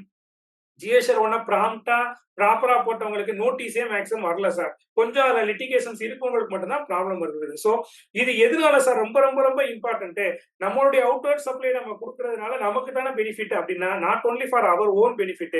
இதுல 2 விஷயங்கள் மேஜரா பார்க்கணும். நம்ம கிட்ட வாங்கினவரு ITC பெனிஃபிட்டை என்ஜாய் பண்ணணும் அப்படின்னா நம்ம யாருக்கு வித்திருக்கோமோ அவங்களுக்கு ப்ராப்பரா அந்த ITC போகணும் அப்படின்னா கட்டாயமாக அவங்க GSR 1 நீங்க ப்ராப்பரா ஃபைல் பண்ணா மட்டும்தான் அவரால் அந்த அமௌண்ட்டை கிரெடிட் எடுத்துக்க முடியும். சரியா? B2C லார்ஜ் கேட்டிருக்கீங்க சார். ஒரு தனி நபருக்கு GST நம்பர் இல்லாத ஒரு தனி நபருக்கு முந்தி வந்து எப்படி இருந்துச்சுன்னா மோர் தென் 2.5 lakhs நம்ம சேல் பண்ணக்கூடிய பில்லுகளை கொடுத்துக்கிட்டு இருந்தோம். இப்போ வந்து அவங்களுக்கு மோர் தென் 1 lakh பில்லையும் நீங்க B2C லார்ஜ்ல தனியா ரிப்போர்ட் பண்ணணும். அதாவது உங்களுடைய B2C சேல்ஸ்ல வந்து ஸ்மால்ல B2C S-ல கொடுப்பீங்க. B2C L அப்படிங்கிற சிங்கிள் பில்லு மோர் தேன் lakh நீங்க சேல் பண்ணக்கூடிய பில்லு தனிநபருக்கு விற்கிறீங்க அப்படின்னா அதை அங்க கொடுக்கணும். இதுக்கும் B2Bக்கும் சம்பந்தம் இல்லை. இது லேட் ஃபீஸை பொறுத்த வரைக்கும் மேக்சிமம் ஃபீஸ் வந்து இங்க இருக்கிறது. அதை தனியாவே நம்ம கணேசமூர்த்தி சார் ஐவர் டாக்ஸ் சொல்யூஷன் சார்பா ஒரு டெம்ப்ளேட் கொடுத்துருக்காங்க, ஒரு ஸ்கிரீன்ஷாட் இருக்கு, அதை நான் கீழே வச்சிருக்கிறேன், அதை நம்ம பார்க்கலாம். சரி, ஸோ இந்த ப்ரெசன்டேஷனை பொறுத்த வரைக்கும் நான் எங்க ஆரம்பிக்கிறேன் அப்படின்னா எப்படி நம்ம ஸ்டெப் பை ஸ்டெப்பா GSR 1 போடலாம், என்னென்ன காலம் இருக்கு அப்படிங்கிற தகவல்களை நம்ம அதிகமா கொடுக்கலாம். So how to file GSR 1 return and importance of GSR 1 இவ்வளவு நேரம் நம்ம சொல்லியிருக்கோம். GSR 1 is critical GST return form that business must file regularly. ரொம்ப கிரிட்டிக்கல் கிடையாது. பட் ஏன் கிரிட்டிக்கல் சொல்றோம் அப்படின்னா GSR 1 சரியாக ஃபைல் பண்ணிட்டீங்கன்னா லிட்டிகேஷனே வராது. So properly filing GSR 1 ensures accurate tax reporting, enable smoother ITC claim, help maintain compliance with GST regulations. GST regulationsல கம்ப்ளைண்ட்ஸே வராம கூட தவிர்க்க முடியும் GSR 1 சரியாக ஃபைல் செய்திருந்தார். ஸோ GSR 1 உடைய டெஃபினிஷன் என்ன? GSR 1 is a monthly or quarterly statement of outward supply. It is filed by all the registered taxpayer exempt composition supply. Which is important for the GSR 1 is forms the basis for tax liability determination. நானு கவர்மெண்ட்டுக்கு என்னுடைய வியாபாரத்தை தெரிவிப்பதற்கும் எனக்கு எவ்வளவு tax இருக்குது, நான் எவ்வளவு டாக்ஸை collect பண்ணிருக்கேன் அப்படிங்கிறத தெரிவிப்பதற்கு உண்டான ஒரு ஃபார்ம் என்னன்னா GSR 1. அதாவது நீங்க எண்ட் யூசருக்கோ GST நம்பர் உள்ள பார்ட்டிக்கு யாருக்கு வித்திருந்தாலும் இது எப்படி ITC உங்களுக்கு எவ்வளவு முக்கியமோ அதே போல உங்களுடைய அவுட்புட் டாக்ஸ் லயபிலிட்டியை நீங்க டிக்ளேர் பண்ணக்கூடிய இடம் GSR 1. ஸோ அந்த ஃபார்மை நம்ம கொடுக்கணும். So GSR 1 is a monthly or quarterly return that should be filed by every registered taxpayer except few as in given further section. மேலேயே பார்த்தோம். It contains details of all outward supply. The return has total of 13 sections. மொத்தம் அதுல 13 செக்ஷன்கள் இருக்கு sir. So GSR 1 due date நான் சொன்னேன் ஷார்ட்டா சொன்னதை கொஞ்சம் ஒரு சில பிபிடில அது கொஞ்சம் திருப்பி எலாபரேட்டா நான் அந்த ஸ்லைட கொடுத்துருப்பேன். நீங்க அதை ஃப்ரீயா இருக்கும் படிச்சு பாருங்க. So the due date of GSR 1 are based on your turnover, business with the sale of rupees 5 crore and option to file quarterly return. Turnover base பண்ணி டியூ டேட் மாதிரிதானே கிடையாது சார். டர்னோவரை பேஸ் பண்ணி QRMP-ல போய்க்கலாம்னு ஒரு ஆப்ஷன் கொடுக்குறாங்க. அதாவது 5 கோடிக்கு கீழே இருக்கிறவங்களுக்கு QRMP-ல ஒரு ஆப்ஷன். அவங்க 13ஆம் தேதி வரைக்கும் ஃபைல் பண்ணலாம். 5 கோடிக்கு மேல போறவங்க QRMP-ல போக முடியாது. அதே நேரத்துல சார் என் டர்னோவரே வருஷத்துக்கே 10 லட்சம் ரூபாய் தான். ஆனா நான் QRMP-ல இல்ல அப்படின்னா உங்களுக்கு ரெகுலர் டியூ டேட் தான் 11th ஆஃப் தி மந்த் தான். அதுல சேஞ்சஸ் இல்ல. சோ நீங்க எப்ப QRMP-க்கு மாற முடியும் அப்படின்னா அவங்க கொடுத்துருக்கூடிய அந்த டியூ டேட்டுக்குள்ளாக நீங்க மாறலாம். QRMP-ல இருந்து வெளியே வரணும் நீங்க மந்த்லி ஃப்ரீக்வன்சியை செலக்ட் செய்து கொள்ளலாம். சோ ஜிஎஸ்டியை பொறுத்த வரைக்கும் போர்ட்டலை எப்படி ஃபைல் பண்ணணும் அப்படின்னா ஆன்லைன் டெமோ தனியா இருக்கு. ஜஸ்ட் இந்த ஸ்கிரீன்ஷாட் எல்லாம் இருக்கும். ஜிஎஸ்டி போர்ட்டல்ல உள்ள போறோம், லாகின் பண்ணினா இந்த பாக்ஸஸ் எல்லாம் இருக்கும் சார். இந்த பாக்ஸை ஃபுல்லா இப்ப நான் எக்ஸ்பிளைன் பண்ணிட்டு அதுக்கப்புறம் அடுத்த கட்டத்துக்கு போகும். ஃபர்ஸ்ட் பாக்ஸ் தான் நம்ம சொன்ன B2B டிரான்சாக்ஷன். அதாவது நீங்க உங்களுடைய ஜிஎஸ்டில இருந்து இன்னொரு ஜிஎஸ்டி நம்பர் உள்ள party even though he may in other state sales ஆக இருந்தாலும் ஜிஎஸ்டி நம்பர் உள்ள ஒரு பார்ட்டிக்கு நீங்கள் வித்திருந்தால் உங்களுடைய வியாபாரம் வெளி மாநிலமாக இருந்தாலும் உள் மாநிலமாக இருந்தாலும் சரி அதை 4A 4B 6B 6D இந்த பாக்ஸுக்குள்ளதான் B2B டீடைல்ஸ் எல்லாத்தையும் நம்ம ரிப்போர்ட் பண்ண வேண்டும். இப்ப நான் சொல்ல போற விஷயங்கள் எல்லாமே ஜிஎஸ்டி உள்ள என்னென்ன பாக்ஸ் இருக்கு அதுல எதை என்னென்ன நம்ம ரிப்போர்ட் பண்ணணும் அப்படிங்கிற டீடைல்ஸ் இப்ப நம்ம பாக்குறோம். சோ B2B டர்ன்ஓவர் எல்லாமே இங்க நம்ம சொல்லணும். B2C லார்ஜா பொறுத்த வரைக்கும் நம்ம பார்த்தோம் அன்ரெஜிஸ்டர்டு பார்ட்டிக்கு மோர் தேன் 1 lakh மேல பண்ணக்கூடிய பில்ஸை தனியா டோட்டலா பில் வைஸ் ரிப்போர்ட் பண்றதுக்கான ஆப்ஷன் B2C லார்ஜ்ல கொடுத்துருக்காங்க. எக்ஸ்போர்ட் இன்வாய்ஸஸ் நீங்க 6A சொல்லணும். B2C அப்படிங்கிறது நார்மலா இப்ப எல்லாருமே பண்ற ஒரு ஏஜென்சி கஸ்டமர் ஒரு FMCG ஒரு எலக்ட்ரிக்கல் பெயிண்ட் ஹார்ட்வேரை பொறுத்த வரைக்கும் அன்ரெஜிஸ்டர்டு பார்ட்டிக்கு அல்லது எண்ட் யூசர் ஆர் கன்சியூமருக்கு விற்கக்கூடியத cumulative of the total sales ஒரு நாளைக்கு ஒருத்தருக்கு எவ்வளவு வித்தோங்கிற டீட்டெயில் தேவையில்லை. இந்த வாரம் ஒருத்தர் எவ்வளவு வாங்கினாலும் தேவையில்லை. ஒரு மாதத்திற்கு மொத்தமாக ஒவ்வொரு நபருக்கும் எவ்வளவு வித்தோம் அதுவும் தேவையில்லை. B2C அப்படிங்கிறது totally for the month of இப்ப நம்ம வந்து நவம்பருக்கு வந்துருக்கோம் அக்டோபர் ரிட்டர்ன் ரிப்போர்ட் பண்ணும். சோ அக்டோபர் மாதத்துல மொத்தமா என்கிட்ட சரவணன் எவ்வளவு வாங்கினாரு சுப்பிரமணியம் எவ்வளவு வாங்கினாரு டீட்டெயில நான் வச்சுக்கணும். கவர்மெண்ட்டுக்கு எப்படி சொல்லணும் அப்படின்னா எல்லா B2C டோட்டலையும் டாக்ஸ் பெர்சன்டேஜ் வாரியா 0ல எவ்வளோ 5ல எவ்வளோ 12ல எவ்வளோ 18ல எவ்வளோ 12 has been already removed 18% எவ்வளோ 28% எவ்வளோ அப்படிங்கிற டீடைல ரொம்ப தெளிவாக பட் குமுலேட்டிவ் ஃபிகர்ஸா கொடுக்கணும். இதுல பிரிச்சு கொடுக்க வேண்டிய விஷயம் என்ன அப்படின்னா அதர் ஸ்டேட் சேல்ஸ் நீங்க பண்ணிருந்தீங்கன்னா அதை அந்த பிளேஸ் ஆஃப் சப்ளை வாரியா B2C-ல டோட்டலா பிரிச்சு கொடுக்கணும். திரும்பவும் சொல்றேன் அதர் ஸ்டேட் சேல்ஸ் நமக்கு இருக்கும் பட்சத்துல B2B-யா இருந்தா அந்தந்த ஜிஎஸ்டி நம்பர் வைஸ் போயிடும். அந்த ஜிஎஸ்டி நம்பருக்கு நேரம் ஈச் அண்ட் எவ்ரி இன்வாய்ஸ்ல பெர்சன்டேஜ் வைஸ் கொடுக்கணும். பட் B2C-ல இன்வாய்ஸஸ் டீடைல்ஸ் நீங்க கொடுக்க மாட்டீங்க. ஒவ்வொரு இன்வாய்ஸோட டீடைலையும் இண்டிவிஜுவலா ஏத்த மாட்டோம். பட் ஸ்டேட் வைஸ் சேல்ஸ் உங்களுடைய பிளேஸ் ஆஃப் சப்ளை வாரியா நடந்திருக்கக்கூடிய சேல்ஸை மிக தெளிவா பிரிச்சு கேரளாக்கு 5%ல இவ்வளவு வித்தேன், கர்நாடகாக்கு 18%ல இவ்வளவு வித்தோம், தமிழ்நாட்டுல 5ல இவ்வளோ 0ல இவ்வளோ எக்ஸாம்டட் தனி காலமா போயிடும் 18ல இவ்வளோ அப்படின்னு சொல்லி B2C-ல பிரிச்சு கொடுக்கணும். இது அடுத்த காலம் வந்து table 8A 8B 8C 8D அதுல எக்ஸாம்டட் நில் ரேட்டட் 0% 3 காலங்கள் நமக்கு இருக்கும். அதை நம்ம உள்ள அந்த டேபிளுக்குள்ள போகும்போது கொடுக்கலாம். அவுட்டர் லைன் அப்படிங்கிறது எக்ஸாம்டட் டர்னோவர் அங்க தனியா கொடுக்கணும். பிரச்சனை எங்க வருது அப்படின்னா நிறைய நண்பர்கள் 0% ஆஃப் டாக்ஸை கொண்டு போய் என்ன பண்ணாங்க எக்ஸாம்டர் சேல்ஸ் ஆரம்ப காலத்துல டேலிலயோ ஜோகோ புக்ஸ்ல எனியத சாஃப்ட்வேர்ல என்ட்ரி பண்ணும்போது ஒரே பில்லுல நிறைய இது நம்ம சாருமே நிறைய நமக்கு சொல்லி கொடுத்துருக்காங்க. பட் நான் இன்னொரு தடவை ரிமைண்ட் பண்றேன் சார் கூடுமான வரைக்கும் எக்ஸாம்டர் சேல்ஸை தனியாவே பில் ஆஃப் சப்ளையாகவே போட்டு பழகுங்க. தயவு செய்து டாக்ஸ் இன்வாய்ஸ்ல எக்ஸாம்டட் குட்ஸை கொடுக்காதீங்க. பில் ஆஃப் சப்ளைல டாக்ஸ் உள்ள பொருளை பில் செய்யாதீர்கள். திரும்பவும் சொல்றேன் நிறைய நண்பர்கள் வந்து ஒரு எலக்ட்ரிக்கல் கடை எடுத்துக்கோங்க. அவர் 2 CFL பல்ப் வாங்குவாரு 4 டியூப்லைட் வாங்குவாரு 2 சோக் வாங்குவாரு 2 ஃபிட்டிங் வாங்குவாரு. ஒருவேளை அந்த கடையில வேஸ்ட் கிளாத் வாங்கியிருப்பாரு.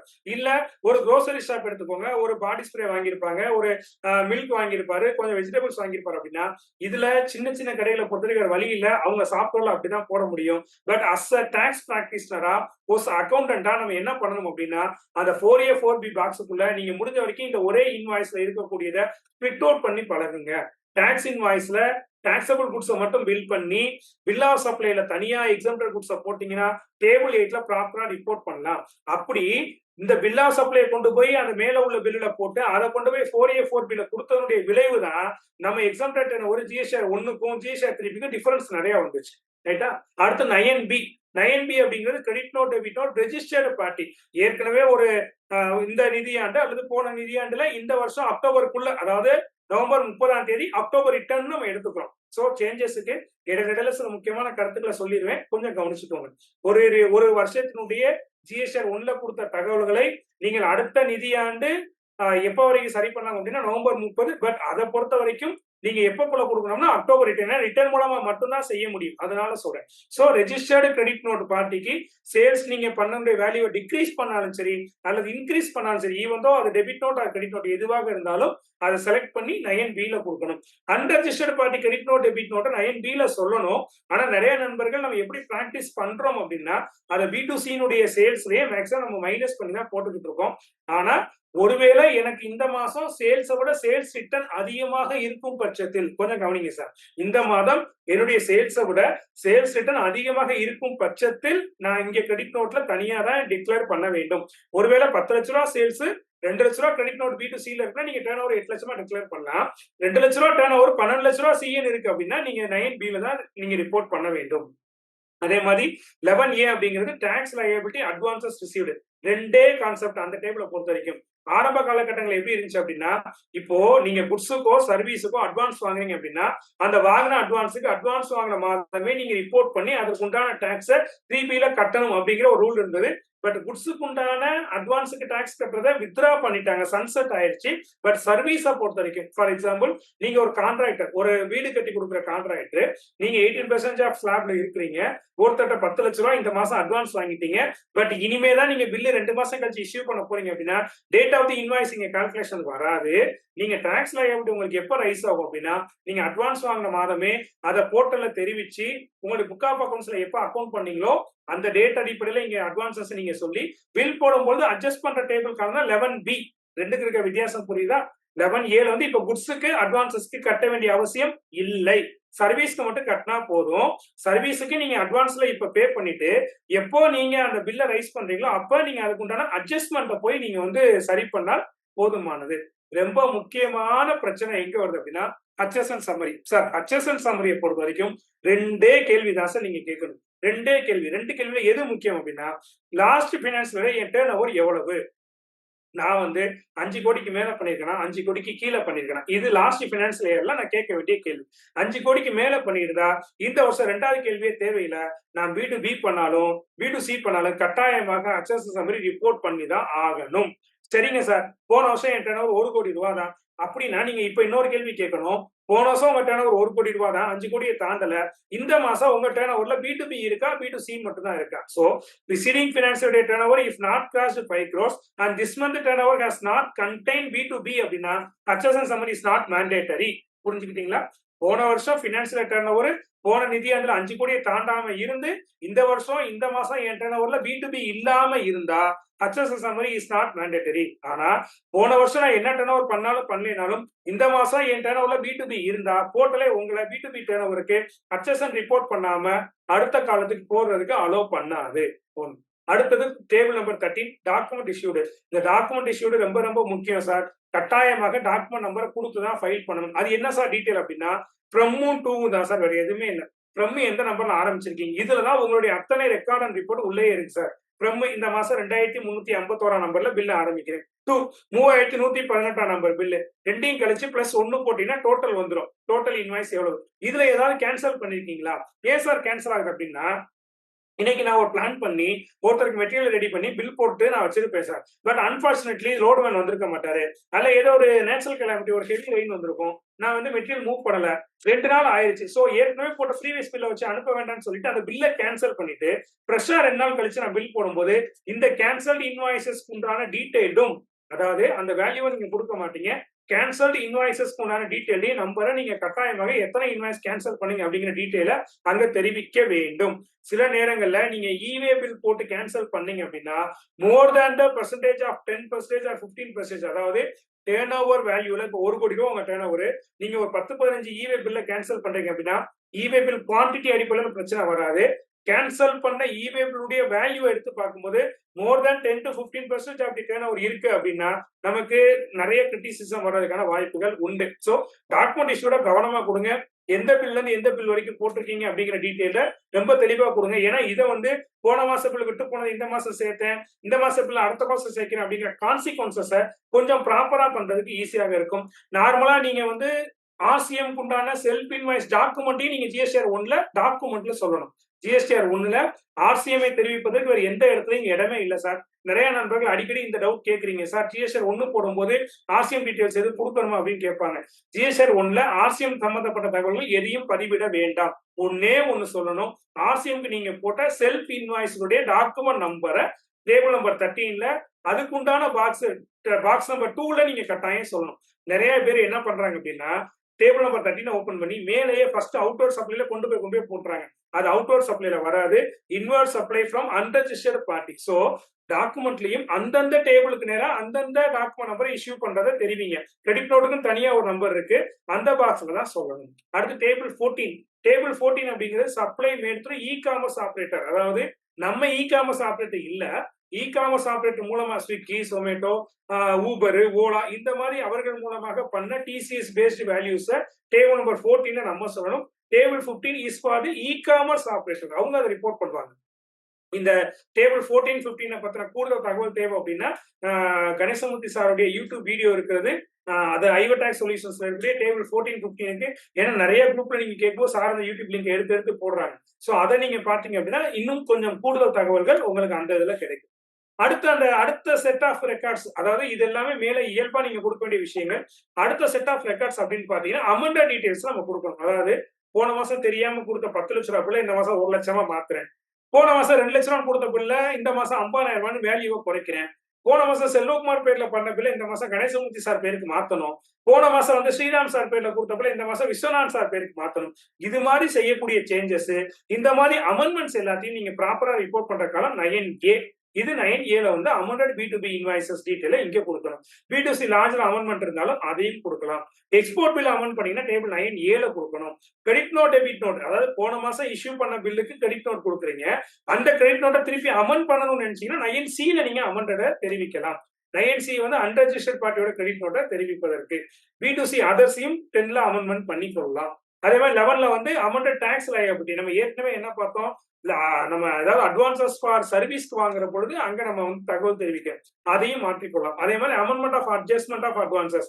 போன மாசம் வாங்க அட்வான்ஸ்க்கு பில்லு கொடுத்து அந்த பில்ல அமெண்ட் பண்றோம் அப்படின்னா அது 11Bல சொல்லணும். இது மாதிரி விஷயங்கள். அதே மாதிரி இ காமர்ஸ் ஆபரேட்டர் மூலமா கொடுத்த சேல்ஸுக்கு உண்டான அமெண்ட்மெண்ட்டையும் டேபிள் 14Aல நீங்க தெரிவிக்கலாம். சோ இது எல்லாமே அமெண்ட்மெண்ட்க்கு உண்டான பாக்ஸஸ். சோ ஜிஎஸ்டிஆர் 1 பொறுத்த வரைக்கும் மொத்தம் எத்தனை டேபிள் காலம் பார்த்துருக்கோம் பாருங்க. 4A B2B, B2C large, export, B2C, அப்புறம் nil rated exempted supply, credit note, debit note, tax liability advance வாங்கினா சொல்லணும், அட்ஜஸ்ட்மெண்ட் ஆஃப் அட்வான்ஸ் சொல்லணும், அட்ஜஸ்ட்மெண்ட் சம்மரி சொல்லணும், டாக்குமெண்ட் பில் நம்பர் சொல்லணும், இ காமர்ஸ் ஆபரேட்டர் கொடுத்த டீடைல சொல்லணும். அமெண்ட்மெண்ட்டை பொறுத்த வரைக்கும் B2B invoice, B2C large invoice, export invoice, credit note, debit note, unregistered party CNDN, amended B2Cயோட சேல்ஸ், அட்வான்ஸுக்கு கொடுத்த tax liability, adjustment of advances, இது எல்லாமே அமெண்ட்மெண்ட்ல நம்ம கொடுக்க வேண்டிய விஷயங்கள். ஒரு சாட் பாக்ஸ்ல கேட்டிருக்காங்க, அமெண்ட்மெண்ட் லாஸ்ட் டேட் அதேதான் சார். ஒரு பினான்சியல் இயர்ல நடந்த தவறை நீங்கள் அமெண்ட்மெண்ட் செய்வதற்கான கடைசி தேதியும் த்ரூ ஜிஎஸ்டிஆர் 1 அப்படின்னா அக்டோபர் மாசம் return, but before the date of November 30. அதான் ரொம்ப முக்கியமான விஷயம். So 30th November is due date. But return அப்படின்னு பாத்தீங்கன்னா நீங்க அக்டோபர் ரிட்டர்னுக்குள்ள, செப்டம்பர் ரிட்டர்னுக்குள்ள டேட்டா போட்டா கூட பண்ணலாம். பட் அக்டோபர் ரிட்டர்னுக்குள்ள கண்டிப்பாக கொடுக்கணும். ஸோ ஜிஎஸ்டிஆர் 1 பொறுத்த வரைக்கும் due dates and penalties for late filing அப்படின்னு பாத்தீங்கன்னா ஜிஎஸ்டிஆர் 1க்கு பெனால்டி அப்ளிகபிள் இல்ல, லேட் ஃபீஸ் கண்டிப்பா உண்டு. மந்த்லி ஃபையர் 11ஆம் தேதிக்குள்ள, QRM பில் இருக்கிறவங்க 13ஆம் தேதிக்குள்ள, penalties include late fees and interest பொறுத்த வரைக்கும் ரிலேட்டட் ரிட்டர்னுக்கு வந்து எப்படி வரும் அப்படிங்கறதையும் நான் எக்ஸ்பிளைன் பண்றேன். ஏன்னா இந்த ஸ்கிரீன்ல அது இருக்கனால நான் சொல்லிடுறேன் சார். இப்போ ஜிஎஸ்டிஆர் 1 வந்து போன மாசோட சேல்ஸ் தான் இந்த மாசம் நான் தெரிவிக்கிறேன் சார். ஒருவேளை ஒரு ஜூன் மாசம் நான் வந்து ஒரு 3 லட்ச ரூபாய் சேல் பண்ணிருக்கேன் சார். ஒரு B2Bயா கூட இருக்கலாம், அது B2Cயா இருக்கு, வாட் எவர் மேபி. இப்ப நான் என்ன பண்றேன் அப்படின்னா அந்த ஜூன் மாசம் நான் ஜிஎஸ்டிஆர் 1ல விட்டு போன இன்வாய்ஸ் வாஸ் லெஃப்ட் அவுட், அந்த விட்டு போன இன்வாய்ஸை கொண்டாந்து பட் நான் properly I'm reporting in the month of October GSTR 1. June மாசம் சேல் பண்ணேன், ஜூன் மாசம் R1 was filed properly, but invoice was left out. அந்த இன்வாய்ஸை ரிப்போர்ட் பண்ண மறந்துட்டேன். அந்த இன்வாய்ஸை கொண்டாந்து அக்டோபர் மாசம் நான் ரிப்போர்ட் பண்ணும் பட்சத்தில் எனக்கு ஃபியூச்சர்ல டிபார்ட்மெண்ட்ல இன்ட்ரெஸ்ட் ஆன் ரிலேட்டட் இன்வாய்சஸ் ரிப்போர்ட்டுக்கு கண்டிப்பாக இன்ட்ரெஸ்ட் அப்ளிகபிள். அதாவது ஜூன் மாச பில்ல ஜூன் மாசம் திருப்பி என்னைக்கு ஃபைல் பண்ணணும் அந்த தேதியிலிருந்து அக்டோபருக்குள்ள எந்த மாசம் அந்த பில்லை கொண்டு இன்சர்ட் பண்ணணும் அந்த மாசத்தோட திருப்பி ஃபைல் பண்ண டேட் வரைக்கும் உண்டான டாக்ஸ் லயபிலிட்டிக்கு 18% ஆஃப் இன்ட்ரெஸ்டை கட்டாயம் நான் கட்ட வேண்டும். இத நீங்க முடிஞ்சா அப்படி ஏதாவது ஜிஎஸ்டிஆர் 1 தவறுதலா ஃபைல் பண்றீங்கன்னா டிஆர்சி 03 மூலமா முடிஞ்சா கட்டுங்க. அல்லது ஜிஎஸ்டிஆர் 3B ஃபைல் பண்ணும்போது டேபிள் 5.1ல இன்ட்ரெஸ்ட் காலத்துல வர்ற பொழுது ரீஜெனரேட் ரீகம்ப்யூட் இன்ட்ரெஸ்ட் ஒரு ஆப்ஷன் இருக்கும். அதை கொடுத்தீங்கனாலும் சிஸ்டமே உங்களுக்கு ஆட்டோ பாப்புலேட் பண்ணி கொடுக்கும். அதனால கொஞ்சம் இதை புரிஞ்சுக்கோங்க. ஜிஎஸ்டிஆர் 1ல இன்வாய்சஸ் அதாவது போன மாசம் இன்வாய்ஸ விட்டு போனதை கொண்டு வந்து 2-3 மாதங்கள் தள்ளி நம்ம அதே டேட் போட்டு ரிப்போர்ட் பண்ணும் பட்சத்தில் அந்த இன்வாய்சஸ்க்கு நம்ம கண்டிப்பாக இன்ட்ரெஸ்ட் அப்ளிகபிள். ஸோ டியூ டேட்டை வந்து நம்ம ப்ராம்ப்டா நம்ம ஃபாலோ பண்ணிட்டு கொண்டு போக வேண்டியது நம்முடைய கடமை. ரைட்டா? கொஞ்சம் மெதுவா போக சொல்றீங்க. I try my level. So GSTR 1 கொடுக்கறதுல என்னென்னலாம் டீடைல்ஸ் தேவை சார்? ஒரு ஜிஎஸ்டிஆர் 1 ஃபைல் பண்றதுக்கு பேசிக்கா என்னெல்லாம் ரெடி பண்ணணும் சார்? ஏன்னா ஒரு பக்கம் ஜிஎஸ்டிஆர் 1 வெரி சிம்பிள் ரிட்டர்ன், ஒரு பக்கம் ஜிஎஸ்டிஆர் 1 வெரி கிரிட்டிக்கல். பிகாஸ் இதுதான் என்னுடைய டோட்டல் பிசினஸையும் என்னுடைய டோட்டல் டர்ன் ஓவரையும் இதுதான் டெக்ளேர் பண்ணுது, இதுதான் மானிட்டர் பண்ணுது. ஸோ ஃபர்ஸ்ட் ஒரு ஜிஎஸ்டிஆர் 1 கொடுப்பதற்கு எனக்கு ஜிஎஸ்டி நம்பர் இருக்கணும், எனக்கு ஒரு ட்ரேட் நேம் இருக்கணும், எனக்கு தேவையான டீடைல்ஸ் நான் ரெடி பண்ணி வைக்கணும். அதுக்கப்புறம் நான் வித்த டீடைல்ஸ் என்னென்ன பொருள் வித்திருக்கேன், எவ்வளவு வித்திருக்கேன், என்ன ரேட்ல வித்திருக்கேன், இதுக்கு உண்டான வேல்யூ அப்பதான் அவுட்வர்ட் சப்ளை டிட்டர்மைன் பண்ண முடியும். ஏன் சார் இதுக்கு இவ்வளவு இம்பார்ட்டன்ட் சொல்றோம்? Why the quantity is important, why the description is important, why the rate is important அப்படின்னா சில நண்பர்கள் அறியாமல் செய்யக்கூடிய தவறு ஜிஎஸ்டிஆர் 1 டியூ டேட்டை பாக்குறாங்க, 10-11 ஆயிடுச்சு, ஒரு பலசரக்கு கடை பர்ச்சேஸ் எவ்வளவுப்பா வந்திருக்கு சார்? 18% 3 லட்சம் ரூபா சார். எக்ஸம்டட் குட்ஸ் ஒரு 2 லட்சம் ரூபா வந்திருக்கு. பணம் எவ்வளவுப்பா கிரெடிட் ஆயிருக்கு? ஒரு 6 லட்சம் வந்துருக்கு சார். போடு 18% 4 லட்சம் ரூபா சேல கூடி எக்ஸம்டட்ல 2 லட்சம் ரூபா போடு. தவறு சார், தயவு செஞ்சு செய்யாதீங்க. ப்ராப்பர் இன்வென்டரி வைஸ் டீடைல்ஸை ப்ராப்பரா ரெக்கார்ட் பண்ணுங்க. முடிஞ்ச வரைக்கும் ட்ரை பண்ணுங்க. என்ன வந்திருக்குது, என்ன பொருளை வித்திருக்கோம், எவ்வளவு குவான்டிட்டி விற்கிறோம், என்ன பிரைஸுக்கு விற்கிறோம். ஏன்னா B2B B2Cயோட ஹச்எஸ்என்ல கொடுக்கும்போது HSN number, description, quantity, price, நம்ம டோட்டல் டாக்ஸபிள் வேல்யூ கொடுக்கறதுனால அவங்களால அதை டிவைட் பண்ணி எவ்வளவு விலைக்கு வித்தோம் அப்படிங்கறத ஈஸியா மானிட்டர் பண்ண முடியும். முக்கியமா சிமெண்ட் டீலரு, கம்பி விற்கிறவங்க எல்லாம் இதை ரொம்ப கவனமா ஹேண்டில் பண்ணணும். அப்புறம் டாக்ஸ் அமௌண்ட் அது எந்தெந்த ஹெட்டுக்கு நேரம் ஈச் ஹெட்டு கரெக்டா கொடுக்கணும். IGST, CGST, SGST. தமிழ்நாட்டுக்குள்ள வித்துட்டு அதர் ஸ்டேட்ல வித்த மாதிரி ஐஜிஎஸ்டி ரிப்போர்ட் பண்ணக்கூடாது. அதர் ஸ்டேட் சேல பண்ணது சிஜிஎஸ்டி, எஸ்ஜிஎஸ்டி கால்குலேட் பண்ண முடியாது. ஸோ இந்த கால்குலேஷன் அதே மாதிரி என்னென்ன அட்ஜஸ்ட்மெண்ட் பண்ணிருக்கிறோமோ அதையும் ப்ராப்பரா ரிப்போர்ட் பண்ணணும். இப்ப இது நம்ம சார் கொடுத்த ஸ்கிரீன்ஷாட் தான். ஜிஎஸ்டி நோட்டிபிகேஷனை பொறுத்த வரைக்கும் நான் சொன்னேன் ஆரம்ப காலத்திலே நமக்கு லேட் ஃபீஸ் உண்டு. பட் இடையில கொஞ்சம் அது நிறைய சேஞ்சஸ் கொடுத்தாங்க.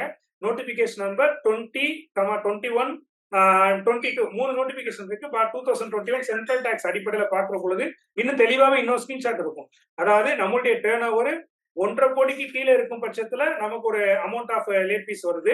நில் ரிட்டர்னாக இருந்தால் அதிகபட்சம் 500 ரூபாய், ஒரு நாளைக்கு 10-20 ரூபாய். அடுத்த ஸ்கிரீன்ஷாட்ல பாருங்க, தெளிவா இருக்கும். இந்த maximum late fee has been rationalised notification number 20/2021 dated 1 June 2021. அதுல தான் நிறைய சேஞ்சஸ் கொண்டு வந்தாங்க சார். 2021 ஜூன் 21ல ஒரு ரிட்டர்னுக்கான லேட் ஃபீஸ் சேஞ்சஸ் அப்படிங்கிறது அதை மேக்ஸிமம் நம்ம சொல்லலாம். அதுக்கப்புறம் பெரிய அளவுல நம்ம ஜிஎஸ்டிஆர் 1 லேட் ஃபீஸ்ல சேஞ்சஸ் இல்ல. இப்போ கான்ஸ்டன்டா அதுதான் வந்துட்டு இருக்கு. ஏன்னா அதுக்கு முன்னாடி பாத்தீங்கன்னா ஒரு ரிட்டர்ன் நீங்க தாக்கல் பண்ணாம இருந்தீங்கன்னா ஒரு ரிட்டர்னுக்கே 10,000 ரூபாய் வரும். இப்போ அப்படி இல்ல. ஜிஎஸ்டிஆர் 1 பொறுத்த வரைக்கும் ஜூன் 2021 இல்லையா? இப்ப சொல்லுங்க சார், 25-26 பினான்சியல் இயர்ல ஜிஎஸ்டிஆர் 1க்கான லேட் ஃபீஸ் எவ்வளவு அப்படின்னா நில் ரிட்டர்னாக இருந்தால், அதாவது டேர்ன் ஓவர் எதுவுமே இல்ல சார், நோ டாக்ஸ் லயபிலிட்டி அப்படின்னா ஒரு நாளைக்கு சிஜிஎஸ்டி 10 ரூபாய், எஸ்ஜிஎஸ்டி 10 ரூபாய், மேக்சிமம் ஒரு ரிட்டர்னுக்கு 500 ரூபாய் சார். 250 ரூபாய் சிஜிஎஸ்டி, 250 ரூபாய் எஸ்ஜிஎஸ்டி.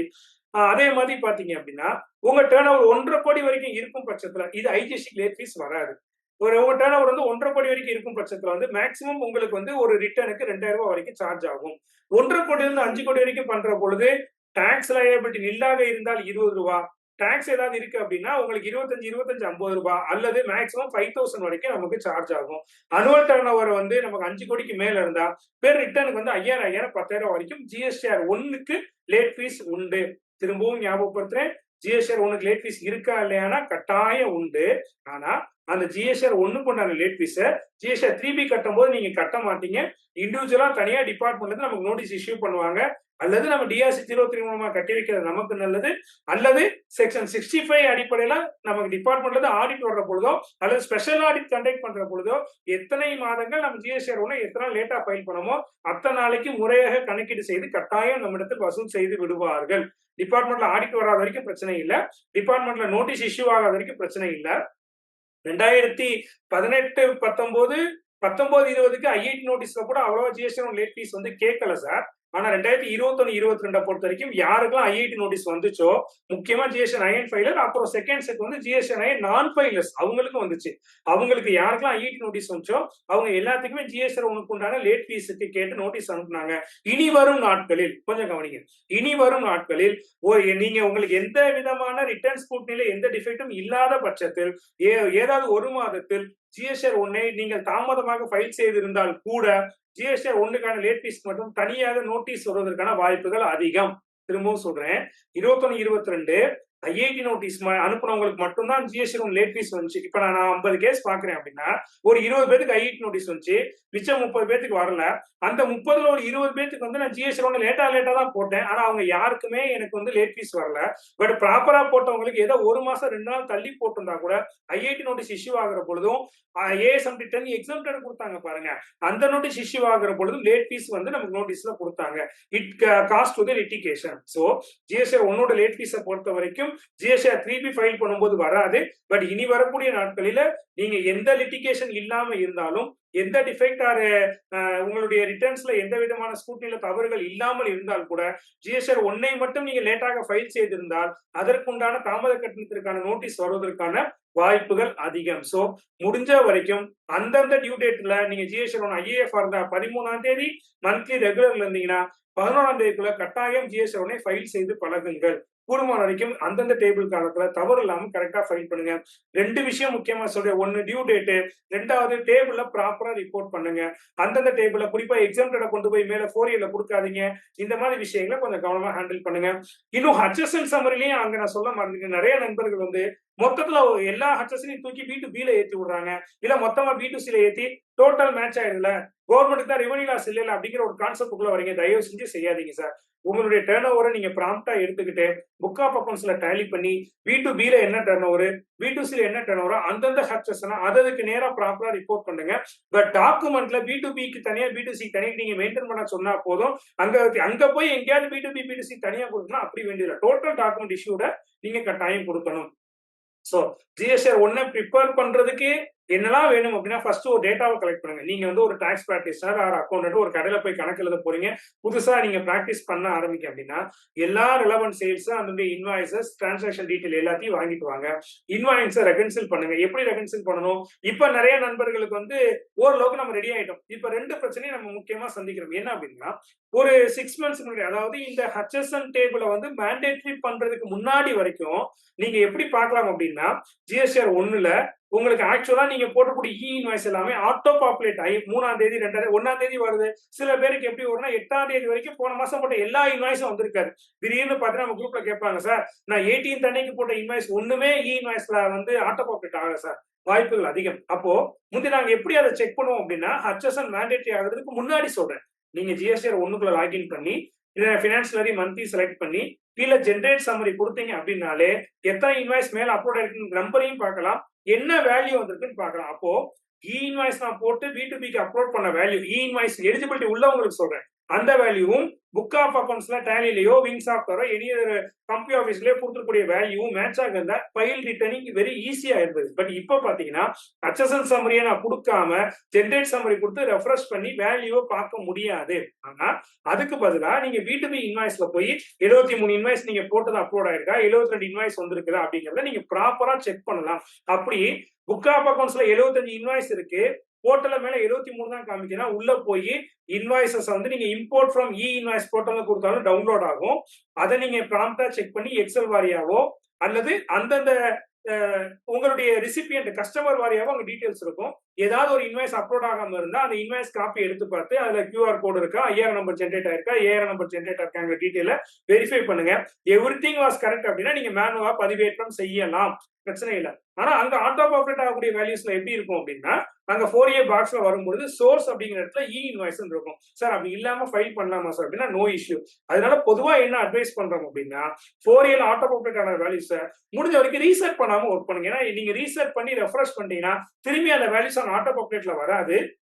நீங்க ஏதோ ஜேஎஸ் மூலமாகவோ மேனுவல் டைப்பிங் மூலமாகவோ கொண்டு வரலாம். பட் இன்வாய்ஸஸ் கொஞ்சம் ரெகன்சில் பண்ணி சரி பண்ணி பார்த்துக்கோங்க. ரிப்போர்ட்டிங் கிளாசிபிகேஷன்ஸ் ரொம்ப முக்கியமான ஒரு விஷயம்.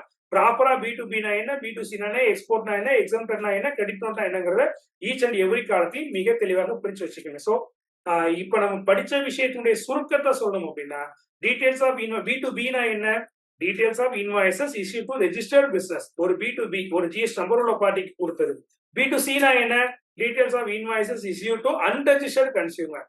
எக்ஸ்போர்ட் இன்வாய்ஸ்னா என்ன, details of export invoices including shipping detail. ரொம்ப முக்கியமானது, நிறைய நண்பர்கள் வந்து ஷிப்பிங் பில் டீடைல் அப்லோட் பண்றதே கிடையாது. அதை கட்டாயமாக நீங்க ஐஇசி கோட் மூலமா இருந்து எடுத்தாலும் சரி, நீங்க ஷிப்பிங் டீடைல ப்ராம்ப்டா வாங்கி தான் நீங்க கரெக்டா ரிப்போர்ட் பண்ணணும். எல்யூடி இருந்துச்சு அப்படின்னா நீங்க அதுக்குண்டான பேமெண்ட் தனி, எல்யூடி இல்ல அப்படின்னா அதுக்கு வந்து வித் பேமெண்ட் ஆஃப் டாக்ஸ் ரெண்டுக்கும் வித்தியாசம் இருக்கு. அதை நம்ம தனி செக்ஷன்ல தனியா படிக்கலாம். பட் எல்யூடியா வித்வுட் எல்யூடியாங்கிற கன்சிடரேஷனுக்குள்ள நம்ம வரணும். கிரெடிட் நோட் டெபிட் நோட்டா ப்ராப்பரா நம்ம எடுத்து வச்சுக்க வேண்டியது நம்மளுடைய பொறுப்பு. ஸோ இந்த ரெக்கார்டிக்கலான டீடைல்ஸ் எல்லாத்தையும் கையில வச்சுக்கணும். இதுக்கு என்னென்ன பேசிக்கான தேவை அப்படின்னா இந்த ரிப்போர்ட் எங்க இருந்து ஜென்ரேட் ஆகும் அப்படின்னா எல்லா இன்வாய்ஸும் நம்ம கையில இருக்கணும். ஒரு B2B இருக்கட்டும், B2C, அப்பதான் நீங்க கிளாசிபிகேஷன் பிரிக்க முடியும். அதனால total invoice value, taxable value தெரியணும், பெர்சன்டேஜ் ஆஃப் டாக்ஸ் தெரியணும், எவ்வளவு அமௌண்ட் டாக்ஸ் கலெக்ட் பண்ணணும் தெரியணும், அந்த இன்வாய்ஸோட டோட்டல் எவ்வளவு தெரியணும், இந்த மாசம் பில்லே போடாம அட்வான்ஸ் எவ்வளவு வாங்கணும்னு தெரியணும், யாருக்காவது சேல்ஸ் ரிட்டர்ன் பர்ச்சேஸ் ரிட்டர்ன் நீங்க ரிப்போர்ட் பண்ண மாட்டோம். பட் உங்களுக்கு சேல்ஸ் ரிட்டர்னுக்கு உண்டான டீடைல்ஸ் இருக்கதான் தெரியணும். இதுல இன்னொரு கருத்தையும் சொல்றேன். நிறைய நண்பர்கள் தெரியாம நம்மளே செஞ்சிடும். நம்ம யார்ட்டையாவது பில்ல பர்ச்சேஸ் பண்ணிருக்கிறோம், குட்ஸ் வாங்கியிருக்கிறோம், பர்ச்சேஸ் ரிட்டர்ன் தான் ஜிஎஸ்ஆர் 1ல கொண்டு போய் போடுறாங்க. சார் தயவு செஞ்சு புரிஞ்சுக்கங்க, GSR 1 is related purely along with sales. எந்த ஒரு காரணத்தை முன்னிட்டும் சேல்ஸ் மற்றும் சேல்ஸ் ரிட்டர்ன் இல்லாத எந்த ஒரு தகவலையும் ஜிஎஸ்ஆர் 1ல தயவு செஞ்சு சொல்ல வேண்டாம். நீங்க பர்ச்சேஸ் ரிட்டர்ன் பண்ணிருந்தீங்கன்னா உங்க சப்ளையர் தான் அதுக்கு சேல்ஸ் ரிட்டர்னா ஜிஎஸ்ஆர் 1ல ரிப்போர்ட் பண்ணணும். இப்ப ரிவர்ஸ்ல சொல்றேன், நீங்க சேல் பண்ணிருக்கீங்க, உங்க கஸ்டமர் உங்களுக்கு அவர் பர்ச்சேஸ் ரிட்டர்ன் போட்டு நீங்க சேல்ஸ் ரிட்டர்னா எடுத்திருந்தா நீங்க தான் சிஎன் போட்டு ஜிஎஸ்ஆர் 1ல ரிப்போர்ட் பண்ணணும். அவர் டெபிட் நோட்டா ரிப்போர்ட் பண்ண கூடாது. நீங்க வாங்கினவருக்கு பொருளை திருப்பி கொடுத்திருந்தீங்கன்னா உங்க சப்ளையர் தான் ஜிஎஸ்ஆர் 1ல ரிப்போர்ட் பண்ணணும், நீங்க ரிப்போர்ட் பண்ண வேண்டிய அவசியம் இல்லை. சோ இந்த டிஃபரன்ஸை புரிஞ்சுக்கோங்க. சேல்ஸை பொறுத்த வரைக்கும் ஜிஎஸ்ஆர் 1 பொறுத்த வரைக்கும் purely related only with sales. எந்த காரணத்தை முன்னிட்டும் பர்ச்சேஸ் ரிட்டர்னை கொண்டு வந்து பதிவேற்றம் செய்யாதீர்கள். சில நண்பர்கள் எப்படி பண்றாங்க அப்படின்னா, சார் எனக்கு வந்து கிரெடிட் நோட் டெபிட் நோட்ல பிரச்சனை இருக்கு, எங்க சப்ளையர் ஏத்துக்க மாட்டாரு, அதனால நாங்க என்ன பண்றோம்னா நாங்க வந்து பர்ச்சேஸ் ரிட்டர்னை சேல் பில்லா போட்டு அனுப்பிடுறோம், அவர் எங்களுக்கு பில் போட்டு கொடுங்கன்னு சொல்லிட்டாரு அப்படின்னா அந்த மாதிரி கேட்டகரியில் நீங்க சேல் பில்லா ரைஸ் பண்றீங்க அப்படின்னா தாராளமா ஜிஎஸ்டி 1ல ரிப்போர்ட் பண்ணுங்க. ஆனா பர்ச்சேஸ் ரிட்டர்னை கொண்டு வந்து ஒருபோதும் ரிப்போர்ட் பண்ண வேண்டாம். சோ ஃபர்ஸ்ட் நீங்க கலெக்ட் பண்ண வேண்டிய டேட்டா, ஒரு கடைக்கு போனீங்க அப்படின்னா அங்க போடக்கூடிய எல்லா இன்வாய்ஸ் காப்பீஸையும், சில பேர் 2 புக் வச்சிருப்பாங்க சார், இது சின்ன புக், இது பெரிய புக், இது கை பில்லு, இது ஹேண்ட் பில், இது மேனுவல் பில் புக், இது வேன் சேல் போடுறது, அத்தனை இன்வாய்ஸுக்கு உண்டான பில்லும் கட்டாயமாக ரிப்போர்ட் செய்யப்பட வேண்டும். ஏன்னா வேன் சேல்ஸ் போறவங்க, லைன் சேல்ஸ் போறவங்க எல்லாம் பார்த்தீங்கன்னா அதுக்கு ஒரு தனி பில் புக் வச்சிருப்பாங்க, கவுண்டர் சேல்ஸுக்கு தனியா பில் புக் இருக்கும், இந்த மாதிரி ரெப் வைஸ் தனியா இருக்கும். சோ எல்லா இன்வாய்ஸஸும் அதான் இங்க சொல்லியிருக்கேன், all sales invoices must be collected. This includes details like GST number, amount, taxable value, tax rate, everything. Credit note, debit note, shipping detail பொறுத்த வரைக்கும் இருக்கணும். HSN code is very very very mandatory. HSN code ரிலேட்டடா sir ஒரு சின்ன அந்த என்ன சொல்ற ரீல்ஸே கொடுத்துருக்காங்க. HSN வந்து 8 டிஜிட்டை எப்படி கிளாசிஃபை பண்ணணும், நம்ம HSN எப்படி பிரிச்சு படிக்கணும் அப்படிங்கிறது கொடுத்துருக்காங்க. நம்ம அர்டிகிள்ல கொடுத்துருக்கக்கூடிய அந்த டாக்ஸ் ரேட், நம்ம ஜிஎஸ்டி ரேட் 1ஓட இஷ்யூ எக்ஸல் எடுத்து பாத்தீங்கன்னா HSN 8 டிஜிட் கண்டுபிடிக்கலாம், அதோட ஆக்சுவல் டாக்ஸ் ரேட் என்னன்னு கண்டுபிடிக்கலாம், ரிவைஸ் ரேட் என்ன அப்படிங்கறதையும் கண்டுபிடிக்கலாம். இப்போ கொடுக்கக்கூடிய வால்யூம் 3ல பாத்தீங்கன்னா ரிவைஸ் ரேட்டையும் சார் கொடுத்துருக்காங்க. அது நீங்க பிடிஎஃப் வாங்கல அப்படின்னா அந்த பிடிஎஃப் திரும்பி கோத்ரூ பண்ணுங்க. எங்க ஆபீஸ்ல இப்ப ரீசெண்டா சார் கொடுத்த ஆஃப்டர் 22 செப்டம்பருக்கு கொடுத்த அந்த புக்கை வந்து நாங்க பிரிண்ட் அவுட் எடுத்து ஸ்பைரல் பெயிண்டிங் பண்ணி தனியா வச்சிருக்கோம். யாராவது ஏதாவது HSN டீடைலோ ரேட்டஸ் டீடைல் கேட்டாங்க அப்படின்னா நாங்க அதை எடுத்து தான் செக் பண்ணிக்கிறோம். சரி, அடுத்தது ஐ திங்க் கொஞ்சம் இன்னும் ஸ்லோவா போகணும்னு நினைக்கிறேன், பட் ஐ ட்ரை. இப்போ B2B பிசினஸ் பொறுத்த வரைக்கும் என்னெல்லாம் கொடுக்கணும், என்னெல்லாம் தேவை அப்படிங்கறத நம்ம ஏற்கனவே சொன்னோம். அதை ஞாபகப்படுத்துறதுக்கான விஷயம் இன்வாய்ஸ் டீட்டெயில் என்ன இருக்கணும், ப்ராப்பர் இன்வாய்ஸ் நம்பர் இருக்கணும், இன்வாய்ஸ் டேட் இருக்கணும், GST number of the recipient இருக்கணும், அவருக்கு எவ்வளவு வேலைக்கு கொடுத்தவங்க டீட்டெயில் கரெக்டா இருக்கணும், என்னென்ன டாக்ஸ் ரேட்ல கொடுத்தீங்கன்றது இருக்கணும், சிஜிஎஸ்டியா எஸ்ஜிஎஸ்டியா அதர் ஸ்டேட்டாக இருந்தால் ஐஜிஎஸ்டி இருக்கணும். இதே இது யூனியன் டெரிட்டரியா இருந்தா சிஜிஎஸ்டி நீங்க போட மாட்டீங்க, சிஜிஎஸ்டியும் யூடிஜிஎஸ்டியும் நீங்க போடணும். அந்த டிஃபரன்ஸை புரிஞ்சுக்கோங்க. சரியா? அப்போ B2C பொறுத்த வரைக்கும் இன்ட்ரஸ்டேட்டா இருந்தா 1 lakhக்கு மேல இருக்கக்கூடிய இன்வாய்ஸஸ் ரிப்போர்ட் பண்ணணும். இன்ட்ராஸ்டேட்டா இருந்தா நான் முதலே சொல்லிட்டேன் 33 தமிழ்நாடு, அதுல 5% எவ்வளவு சம்மரைஸ் பண்ணணும், 12ல எவ்வளவு, 18ல எவ்வளவு, 28ல எவ்வளவு அப்படிங்கறத சம்மரைஸ் பண்ணணும். அப்புறம் பிளேஸ் ஆஃப் சப்ளை வாரியா வெளி மாநிலத்துக்கு கொடுத்ததுல வந்து 1 lakhக்கு மேல போனதை தனியா கொடுக்கணும், 1 lakhக்கு கீழே உள்ளதை பத்தி சம்மரைஸ் பண்ணி கொடுக்கணும். சோ இந்த டீடைல்ஸ் எடுப்பதற்கு ஒரு GSTR 1 கொஞ்சம் பொறுமையா சாஃப்ட்வேர் போட்டு பண்ணா கொஞ்சம் ஈஸியா கிடைக்கும். மேனுவலா ஒர்க் அவுட் பண்றீங்க அப்படின்னா, இல்ல ஒரு சேல்ஸ் ரெஜிஸ்டர் வச்சு கணக்கு எழுதுறீங்கன்னா கொஞ்சம் கவனமா எழுதுங்க. B2B எங்க போகணும், B2C எங்க போகணும், கிரெடிட் நோட் எங்க போகணும், B2Bக்கு என்னென்ன டீடைல்ஸ் எல்லாம் இருக்குது, B2Cல வந்து வெளி மாநிலம் வச்சிருக்காரா, உள் மாநிலம் வச்சிருக்காரா, 1 லட்ச ரூபாய்க்கு மேல போயிருக்கா, 1 லட்ச ரூபாய் கீழே வந்திருக்குதா, இது போன்ற விஷயங்கள் எல்லாத்தையும் செக்ரிகேட் பண்ணிட்டீங்க அப்படின்னா GSTR 1 போறது very very very easy sir. So it is not a critical, ரொம்ப சிம்பிள். எக்ஸ்போர்ட் இன்வாய்ஸஸ் பொறுத்த வரைக்கும் என்னெல்லாம் வேணும் அப்படின்னா, இன்வாய்ஸ் டீடைல் வேணும், ஷிப்பிங் டீடைல் வேணும், போர்ட் கோட் வேணும். இந்த 3 விஷயம் இருந்துச்சு அப்படின்னா நம்ம வந்து ப்ராம்ப்டா அந்த 6A இந்த எக்ஸ்போர்ட்டட் இன்வாய்ஸை கொண்டு போய் நம்ம ரிப்போர்ட் பண்ண முடியும். ரொம்ப முக்கியம், வித் பேமெண்ட் ஆஃப் டாக்ஸா வித்தவுட் பேமெண்ட் ஆஃப் டாக்ஸா, LUT எடுத்திருக்கோமா LUT எடுக்கல அப்படிங்கறத கட்டாயமாக நீங்கள் தெரிவிக்க வேண்டும். அந்த LUT எடுத்திருந்தீங்க அப்படின்னா அதுக்கான உங்களுக்கு ஆப்ஷன் இருக்கிறது, LUT எடுக்காம இருந்தீங்கன்னா அதுக்கான ஆப்ஷன் தனியா கொடுத்துருக்காங்க இல்லையா? சோ அதை நம்ம மெயின்டைன் பண்ணணும் sir. Explain interstate and intrastate sir. உள் மாநிலத்துக்கு உண்டான சேல்ஸை தனியாகவும் வெளி மாநிலத்துக்கு உண்டான சேல்ஸை தனியாகவும் கொடுக்கணும். உள் மாநிலம் அதாவது தமிழ்நாட்டுக்குள்ள 33 தமிழ்நாடை பொறுத்த வரைக்கும் 5, 18, 28ங்கிற டாக்ஸ் வைஸ் பெர்சன்டேஜ் வைஸ் உண்டான சேல்ஸ் டீடைல குமுலேட்டிவா சொன்னா போதுமானது. பட் வெளி மாநிலத்துக்கு போகிற பொழுது அந்தந்த மாநில வாரியாக மொத்தமா ஐஜிஎஸ்டி சேல்ஸ் சொல்ல முடியாது. எந்தெந்த மாநிலத்துக்கு எந்த பெர்சன்டேஜ்ல எவ்வளவு கொடுத்திருக்கோம், டெல்லிக்கு 18% எவ்வளவு, டெல்லிக்கு 28% எவ்வளவு, கர்நாடகாக்கு 18% எவ்வளவு, கர்நாடகால 28% எவ்வளவு அப்படிங்கறத B2Cல கிளாசிபிகேஷன் பிரிச்சு கொடுக்கணும். இதுதான் B2C. இப்போ நம்ம எக்ஸ்போர்ட் வரைக்கும் வந்திருக்கிறோம். சோ அடுத்த விஷயத்துக்கு வந்துடும். சோ அதே மாதிரி கிரெடிட் நோட் டெபிட் நோட்டை பொறுத்த வரைக்கும் ஆக்சுவலா போர்ட்டல்ல பழைய காலத்துல எப்படி இருக்கும் அப்படின்னா, நீங்க ஒரு கிரெடிட் நோட் இஷ்யூ பண்ணும்போது actual invoice date, original invoice number, original invoice date கொடுத்தா மட்டும்தான் நீங்க வந்து CN ப்ராப்பரா ஏத்த முடியும். இப்போ அந்த 2 காலமும் எடுத்துட்டாங்க சார். GSTR 1ல கிரெடிட் நோட் டெபிட் நோட் நீங்க ரிப்போர்ட் பண்ணும்போது கிரெடிட் நோட்டோட date number, credit note number, credit நோட்டோட வேல்யூ, டாக்ஸபிள் வேல்யூ, என்ன பெர்சன்டேஜ் ஆஃப் டாக்ஸ் சொன்னா போதுமானது. பட் இனிஷியல் பீரியட்ல அப்படி இல்ல, எந்த இன்வாய்ஸுக்கான கிரெடிட் நோட் போடணும் அப்படிங்கறத தெரியப்படுத்த வேண்டிய அவசியம் இருந்தது. பட் ஸ்டில் நவ் நீங்க என்ன பண்ணணும் அப்படின்னா, கடந்த நிதியாண்டினுடைய டீடைல்ஸ் சேல்ஸுக்கு ஏதாவது CN போறதாக இருந்தா இந்த வருஷம் அக்டோபர் ரிட்டர்னுக்குள்ள நவம்பர் 30க்குள்ள கொடுத்து முடிக்கணும். அதை தாண்டி ப்ரீவியஸ் பினான்சியல் இயருக்கு உண்டான சேல்ஸ் சம்பந்தப்பட்ட தகவல்களை கிரெடிட் நோட்டை நீங்க இஷ்யூ பண்ண வேண்டாம், இஷ்யூ பண்ண கூடாது, இஷ்யூ பண்ண முடியாது. சோ கிரெடிட் நோட் டெபிட் நோட்ல அதை நீங்க புரிஞ்சுக்கணும். சோ HSN பொறுத்த வரைக்கும் இப்போ மேண்டேட்டரி ஆயிடுச்சு. சோ B2B இருந்தா கம்பல்சரி நம்ம HSN ரிப்போர்ட் பண்ணி தான் ஆகணும். HSN பொறுத்த வரைக்கும் குட்ஸுக்கு தனியா, சர்வீசஸ் தனியா கிளாசிபிகேஷனை பிரிச்சு வச்சுக்கோங்க. உங்க டர்ன் ஓவர் பேஸ்டா பார்க்கும்போது இப்போ வந்து 5 கோடிக்கு மேல பண்றவங்க மினிமம் 6 டிஜிட் கொடுத்தே ஆகணும். நான் HSN ரிலேட்டடா நிறைய செஷன் எடுத்திருக்கேன். அந்த ஸ்கிரீன்ஷாட்டை முடிஞ்சா நான் ரிப்போர்ட் பண்றேன். இதுல ஒரு ஐ திங்க் ஒரு 49 ஐட்டம்ஸ் வந்து அபாயகரமான பொருட்கள், அதாவது கவர்மெண்டே சில பொருட்களை வந்து டிட்டர்மைன் பண்ணுங்க. ஃபார் எக்ஸாம்பிள் வந்து ஒரு ஸ்க்ரூ டிரைவர் சொல்லலாம், ஒரு கெமிக்கல் ஐட்டம். அந்த 49 கெமிக்கல் பண்றவங்க வந்து கட்டாயமாக அவங்க 8 டிஜிட்டையும் இன்வாய்ஸும் தெரிவிக்க வேண்டும். முடிஞ்சா இன்னைக்கு நான் அந்த PPTயும் அந்த HSN டீட்டெயிலையும் நான் சாருக்கு அனுப்பிடுறேன், குரூப்ல ஷேர் பண்ண சொல்றேன். அதாவது நாளைக்கு நான் எக்ஸ்பிளைன் பண்றேன். அந்த டீட்டெயில் நான் எடுத்து வைக்க முடியல, இன்னொரு செஷன் இருந்தனால. சோ அந்த HSN வைஸ்ல ரிப்போர்ட் பண்ற பொழுது கவர்மெண்ட் ஸ்பெசிஃபை பண்ணிக்கூடிய அந்த குட்ஸ் ப்ராடக்ட் நம்ம ரிப்போர்ட் பண்ணும் பொழுது கட்டாயமாக அதுக்கு 8 டிஜிட் கொடுக்கணும்னு சொல்லியிருக்காங்க. சோ நம்ம HSNல பொறுத்த வரைக்கும் ஏன் இம்பார்ட்டன்ஸ் HSN கொடுக்கணும் அப்படின்னா, நம்மளுடைய HSNக்கு அந்த ப்ராப்பர் பெர்சன்டேஜ் ஆஃப் டாக்ஸா கலெக்ட் பண்றோமா அப்படிங்கறத டிபார்ட்மெண்ட்லயும் பார்ப்பாங்க, நம்மளும் பார்க்கணும். இப்போ நீங்க கவர்மெண்ட் 18% நிர்ணயிச்ச ஒரு பொருளுக்கு நீங்க 5% ஆஃப் டாக்ஸை வசூல் செய்து கட்ட முடியாது. அப்படி நீங்க ஒருவேளை 5% வாங்கியிருந்தா கூட நீங்க 18% கவர்மெண்ட் கட்ட வேண்டிய பொறுப்பு, அந்த பேர்டன் நம்மை சார்ந்தது. அதனால எனக்கு தெரியாதுன்னு சொல்ல முடியாது. சோ ஒரு தடவைக்கு 2 தடவை நிறைய நண்பர்கள் வந்து நம்ம குரூப்லயும் சரி, அட்டிக்கையும் சரி மாதிரி சார் இந்த பொருளுக்கு ஹச்எஸ்என் என்ன சார், சார் இதுக்கான ஹச்எஸ்என் மெய்ஸுக்கு எவ்வளோ, வீட்டுக்கு எவ்வளோ கேட்குறேன் சார், அப்படிலாம் பொதுவா சொல்ல முடியாது சார். ஒரு ஹச்எஸ்என் கிளாசிஃபை பண்ணி ப்ராப்பரா கண்டுபிடிக்கணும் அப்படின்னா முதல்ல அதனுடைய 8 டிஜிட்டை தெரிஞ்சுக்கணும். அதனுடைய வே ஆஃப் அப்ரோச் என்ன, அதனுடைய மோட் என்ன, அதனுடைய மெத்தட் என்ன, அதனுடைய ரா மெட்டீரியல் தெரிஞ்சாதான் கொஞ்சம் ப்ராம்ப்டா கொடுக்க முடியும். அதனால உங்க டீலரே உங்கள்கிட்ட ஹச்எஸ்என் கோட கண்டுபிடிக்க சொல்றாங்க, ஆனா அதுக்கு உண்டான பெர்சன்டேஜ் கண்டுபிடிக்க சொல்றாங்கன்னா மேக்ஸிமம் இதை சாட் ஜிபிடில ஏஐல போட்டு தேடாதீங்க. கவர்மெண்ட் நோட்டிபிகேஷன் தேடி படாதுங்க. நான் திரும்பவும் சொல்றேன், சில ஹச்எஸ்என் கோட் வந்து தவறுதலாவே வரும். ஒரு வாரத்துக்கு முன்னாடி ஜிஎஸ்டி நாலேஜ் குரூப்ல ஒருத்தர் டவுட் கேட்டாரு பிரிண்டிங் ரிலேட்டடா. நான் என்ன பண்றேன், சாட் ஜிபிடில போட்டு அங்க வந்து பதில தூக்கி போட்டுட்டேன். அதுக்கப்புறம் பாத்தீங்கன்னா ராமமூர்த்தி சார் எடுத்து சொல்றாங்க, சார் 12% இப்ப இல்ல, நீங்க 12% ஆஃப் டாக்ஸ் போட்டிருக்கீங்க அப்படின்னு சொல்லி எடுத்து சொன்னாங்க. அதுக்கப்புறம் தான் என் தவற உணர்ந்துக்கிட்டேன். ஸோ அந்த மாதிரி சிச்சுவேஷனை பொறுத்த வரைக்கும் சாட் ஜிபிடில ஏஐலி மேக்ஸிமம் ஹச்எஸ்என் கோட தேடி பழகாதீங்க. சும்மா குரூப்ல கூகுள்ல போய் டச் பண்ணி பார்க்காதீங்க.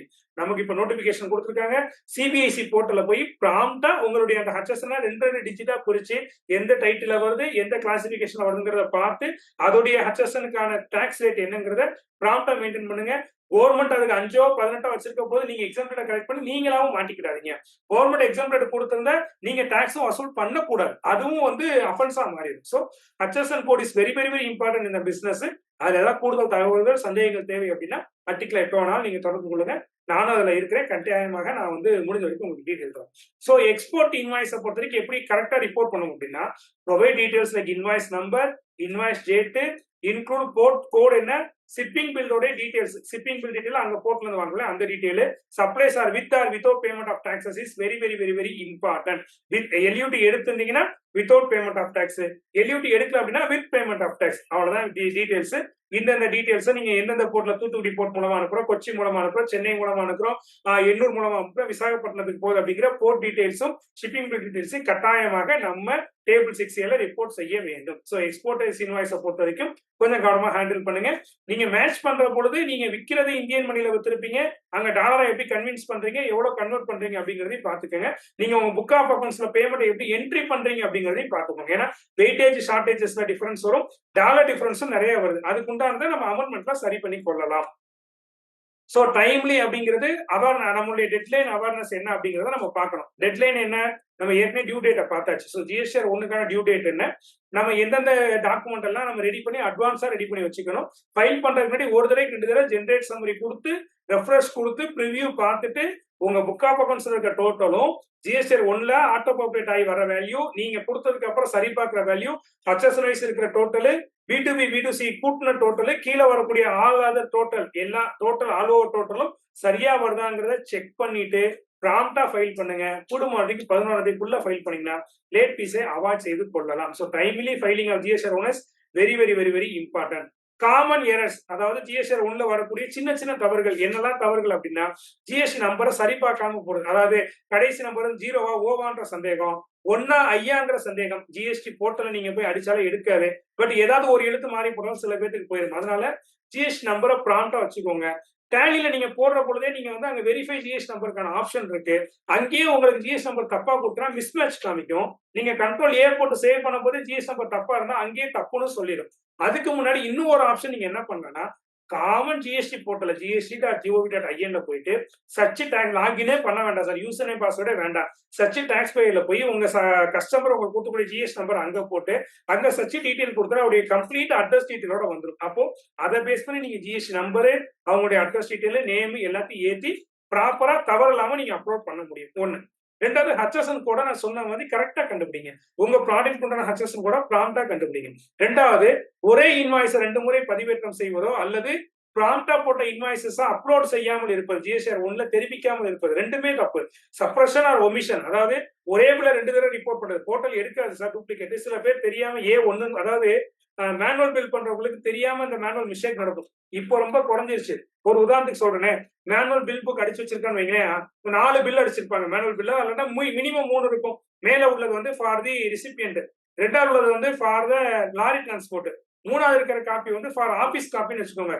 தெரியாம நம்மளால கார்பன் வச்சு எழுதுறதுக்கு மறந்துட்டாரு. அப்ப என்ன பண்ணுவாங்க, மேல இருக்க பில்லை கிழிச்சு ஒருத்தர் கொடுத்திருப்பாரு, அன்னோயிங்லி வந்து டிரான்ஸ்போர்ட்டர் காப்பி எடுத்து இன்னொருத்தர் கொடுத்திருப்பாரு. அப்போ ஒரே பில் நம்பர் 2 பேருக்கு வெவ்வேறு வேல்யூக்கு வெவ்வேறு பார்ட்டிக்கு போயிருந்தா இது டூப்ளிகேட் இன்வாய்சஸ்.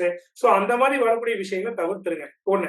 இப்போ சிஸ்டம் வைஸ் வந்துட்டோம்ல சார், அதுல ஏதாவது தவறுகள் வருமா அப்படின்னா, நீங்க ஆட்டோமேட்டிக்கா இன்வாய்ஸ் நம்பர் கொடுக்காம மேனுவலி கொடுக்கும் பட்சத்துல சில பேர் என்ன பண்ணுவாங்கன்னா டேட்டு பார்ட்டி பேரு டீடைல்ஸ் அமௌண்ட்லாம் சேவ் ஃபுல்லா கம்ப்ளீட்டா பில் அடிச்சுட்டு கண்ட்ரோல் ஏ கொடுத்து டேலியில சேவ் பண்ணும்போது இவங்களா மேனுவலா ஜென்ரேட் கொடுத்து நம்பர் வந்து இவங்க போடுறாங்க 515 516 போடுவாங்க. அப்படி போடுற பொழுதும் நம்மள அறியாம ஒரே நம்பர் 2 பேருக்கு போடுறதுக்கான வாய்ப்புகள் இருக்கு. ஸோ டூப்ளிகேட் இன்வாய்சஸ் வராம பாத்துக்கணும் அப்படின்னா முடிஞ்ச வரைக்கும் ஆட்டோமேட்டிக் நம்பர் கொடுத்தீங்க அப்படின்னா கான்சிக்வன்சஸ் வரிசையா வரும் ஒண்ணு. அதே மாதிரி சில பேருக்கு அடிக்கடி டவுட் வரும் சார் மேனுவல் பில் புக்ல 551 600 வரைக்கும் அடிச்சிட்டோம் சார் இப்ப 601 டு 650 காணும் சார் 651 இருந்து ஆரம்பிக்கலாம் அப்படின்னா அந்த கான்சிக்வன்சஸ் அவாய்ட் பண்ணுங்க. முடிஞ்ச வரைக்கும் கண்டினியூட்டி தான் கொண்டு வரணும். அதே மாதிரி பில் காப்பீஸை பொறுத்த வரைக்கும் B2Bக்காவது காப்பி பில்லை எடுத்து வச்சு பழகுங்க. நாளைக்கு ஒரு ஆடிட் வந்தாலும் ஒரு லிட்டிகேஷன் வந்தாலும் செக் பண்ணி பாக்குறதுக்கு ஈஸியா இருக்கும். சார் எங்களால நிறைய பில் இருக்கு சார் பண்ண முடியல அப்படின்னா அட்லீஸ்ட் ஒரு மாசத்துக்கு ஒரு தடவையாவது GSR1 ஃபைல் பண்ணதுக்கு அப்புறம் கூட எல்லா B2B பில்லையும் PDF ஆவது மாத்தி மெயிலையோ சிஸ்டம்லயோ எங்கேயாவது சேவ் பண்ணி வச்சுக்கோங்க.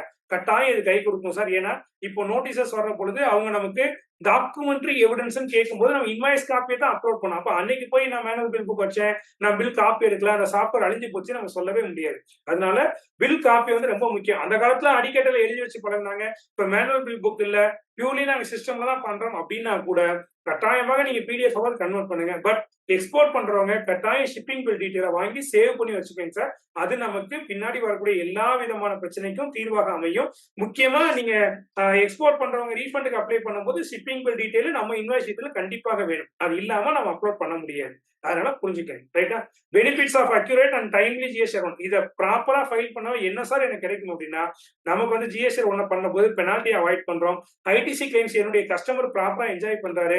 என்னுடைய சேல்ஸை பொறுத்த வரைக்கும் நான் ப்ராப்பரா கொண்டு போய்கிட்டே இருக்கேன். என்னுடைய பிசினஸை வந்து நான் அனலைஸ் பண்றதுக்கும் எனக்கு அது சரியாக இருக்கும். சோ இதை எங்க ரெக்கக்னைஸ் பண்ணணும் எங்க ரெகன்சில் பண்ணணும் அப்படின்னா என் பேங்க் ஸ்டேட்மெண்ட்ல வந்து இந்த மாசம் வந்துருக்கூடிய ஓரளவுக்கு அதாவது ப்ரீவியஸ் மந்தோட அவுட்ஸ்டாண்டிங் இந்த மாசம் வரும். பட் அதே நேரத்துல இந்த மாசம் ஏதாவது அட்வான்சஸ் வாங்கியிருக்கோம் ப்ராம்ப்டா வந்திருக்குது டர்ன் ஓவர் கூட இருக்கு அப்படிங்கிற பட்சத்திலையும் நம்ம கரெக்டா பார்த்து கொடுக்கணும். பேசுங்க. சோ ரெகன்சில் பண்றதுல GST ரிட்டர்னை பொறுத்த வரைக்கும் GST ரிட்டர்ன்ஸ் வித் ஃபினான்சியல் ரெக்கார்டை கொஞ்சம் கரெக்டா கொடுக்கணும். டிஸ்கிரிபன்சிஸை கொஞ்சம் நீங்க அவாய்ட் பண்றீங்க அப்படின்னா நம்ம ரிசால்வ் பண்றது ஈஸியாக இருக்கும். So step by step guidelines அப்படிங்கிறது போர்ட்டல்ல லாகின் பண்ணணும். அங்க நம்ம போயிட்டு GSR1 ஆஃப்லைன் மூலமாகவோ டைரக்ட் ஆன்லைன்ல டைரக்டா பண்றவங்க நான் சொன்ன எல்லா டீட்டெயிலும் கையில எடுத்து வச்சுக்கிட்டீங்க அப்படின்னா அந்தந்த டேபிள் காலத்துல போய் நீங்க ப்ராம்ப்டா ஃபில் பண்ணலாம். டேலில இருந்து ஃபில் பண்றவங்களுக்கு எதுவுமே மேனுவல் என்ட்ரி தேவையில்லை.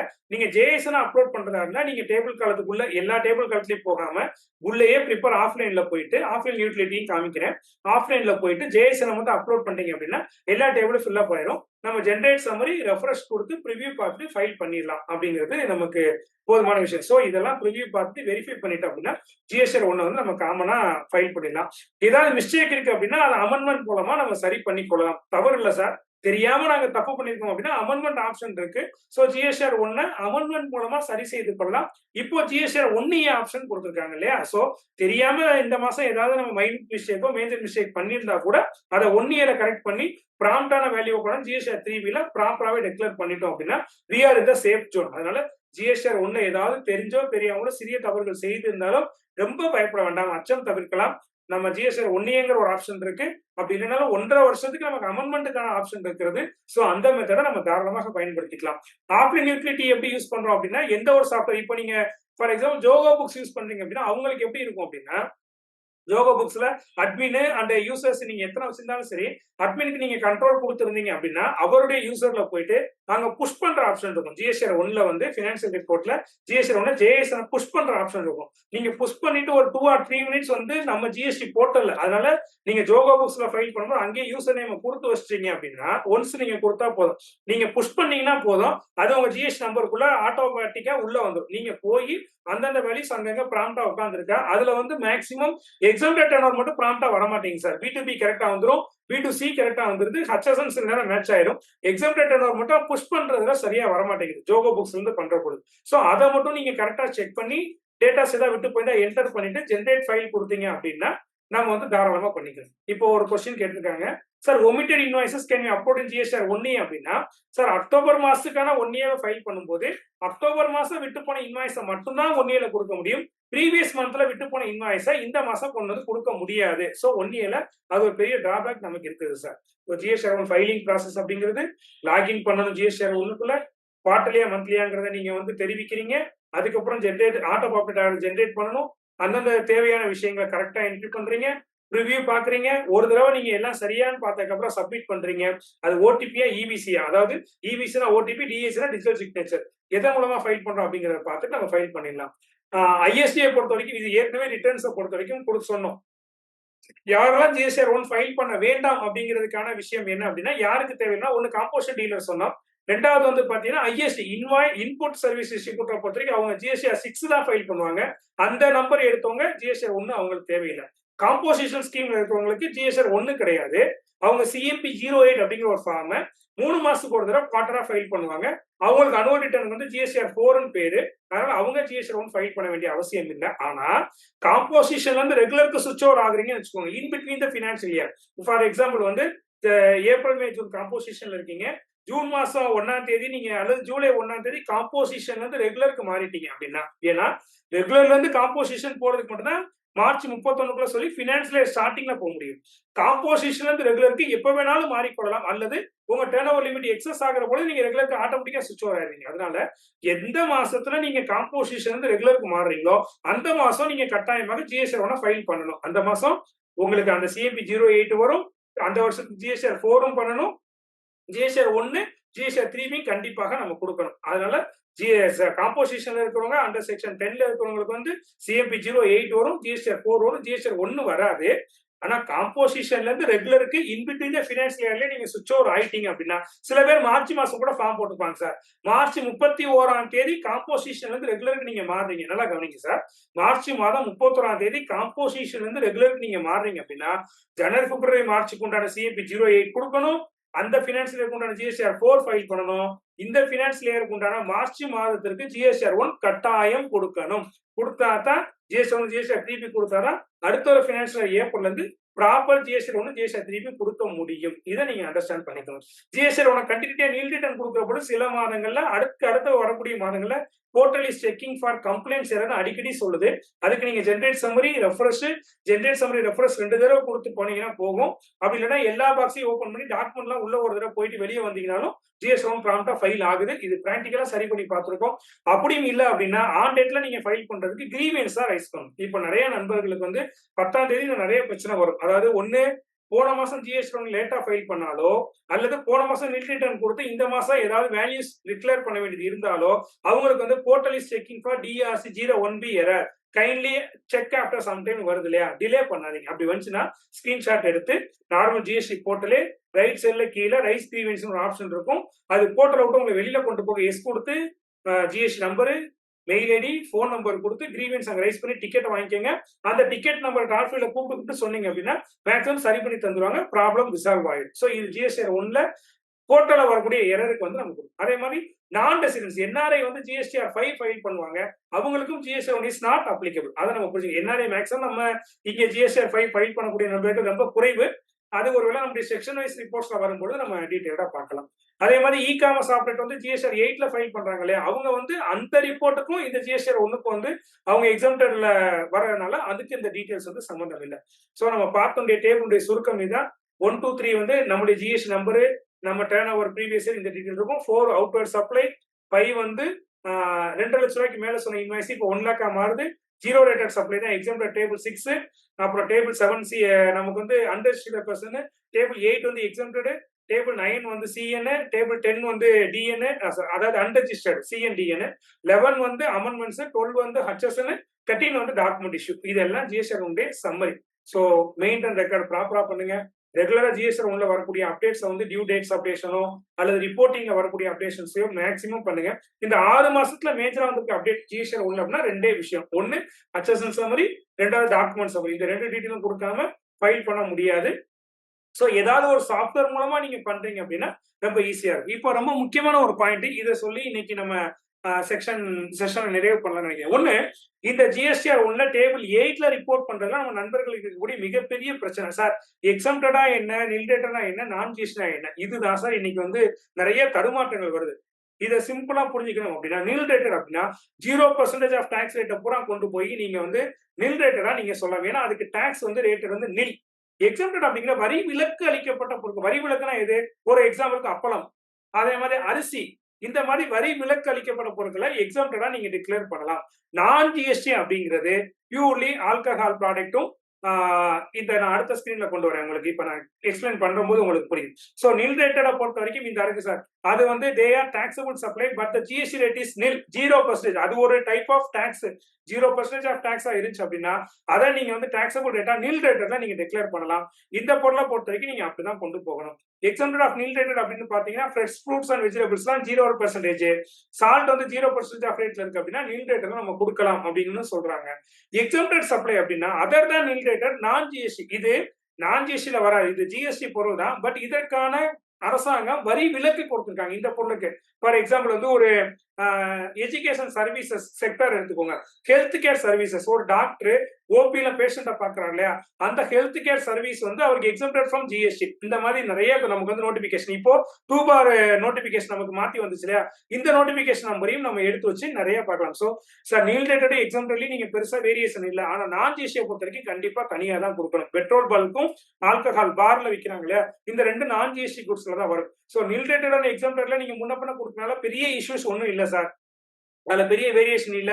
அதனால கவர்மெண்ட்டுக்கு எந்த விதமான டாக்ஸ் ரெவென்யூ லாஸ் எதுவும் கிடையாது. அதனால கொஞ்சம் நம்மள தற்காத்து கொள்ளலாம். பட் நான் ஜிஎஸ்டியை பொறுத்த வரைக்கும் அது வந்து ஜிஎஸ்டிக்குள்ள வராத பொருட்கள். அதனால நீங்க ஆல்கஹாலிக் லிக்கர், பெட்ரோலியம் ப்ராடக்ட், இதே பெட்ரோல் பல்க் வந்து பாத்தீங்கன்னா நீங்க வந்து சர்வோ லூப்ரிகன்ட் ஆயில் பண்ணுவீங்க, அது ஜிஎஸ்டிக்குள்ள வரும். அதை வந்து நீங்க ப்ராப்பரா ஜிஎஸ்டி ஒன்ல கொடுக்கணும்.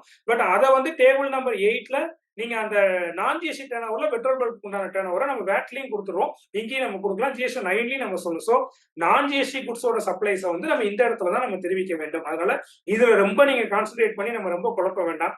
எக்ஸாம்டட் அண்ட் நில் ரேட்டட் பொறுத்த வரைக்கும் பெரிய வேரியன்சஸ் நமக்கு எதுவும் இல்லை, அதனால கான்சிக்வன்சஸ் வராது.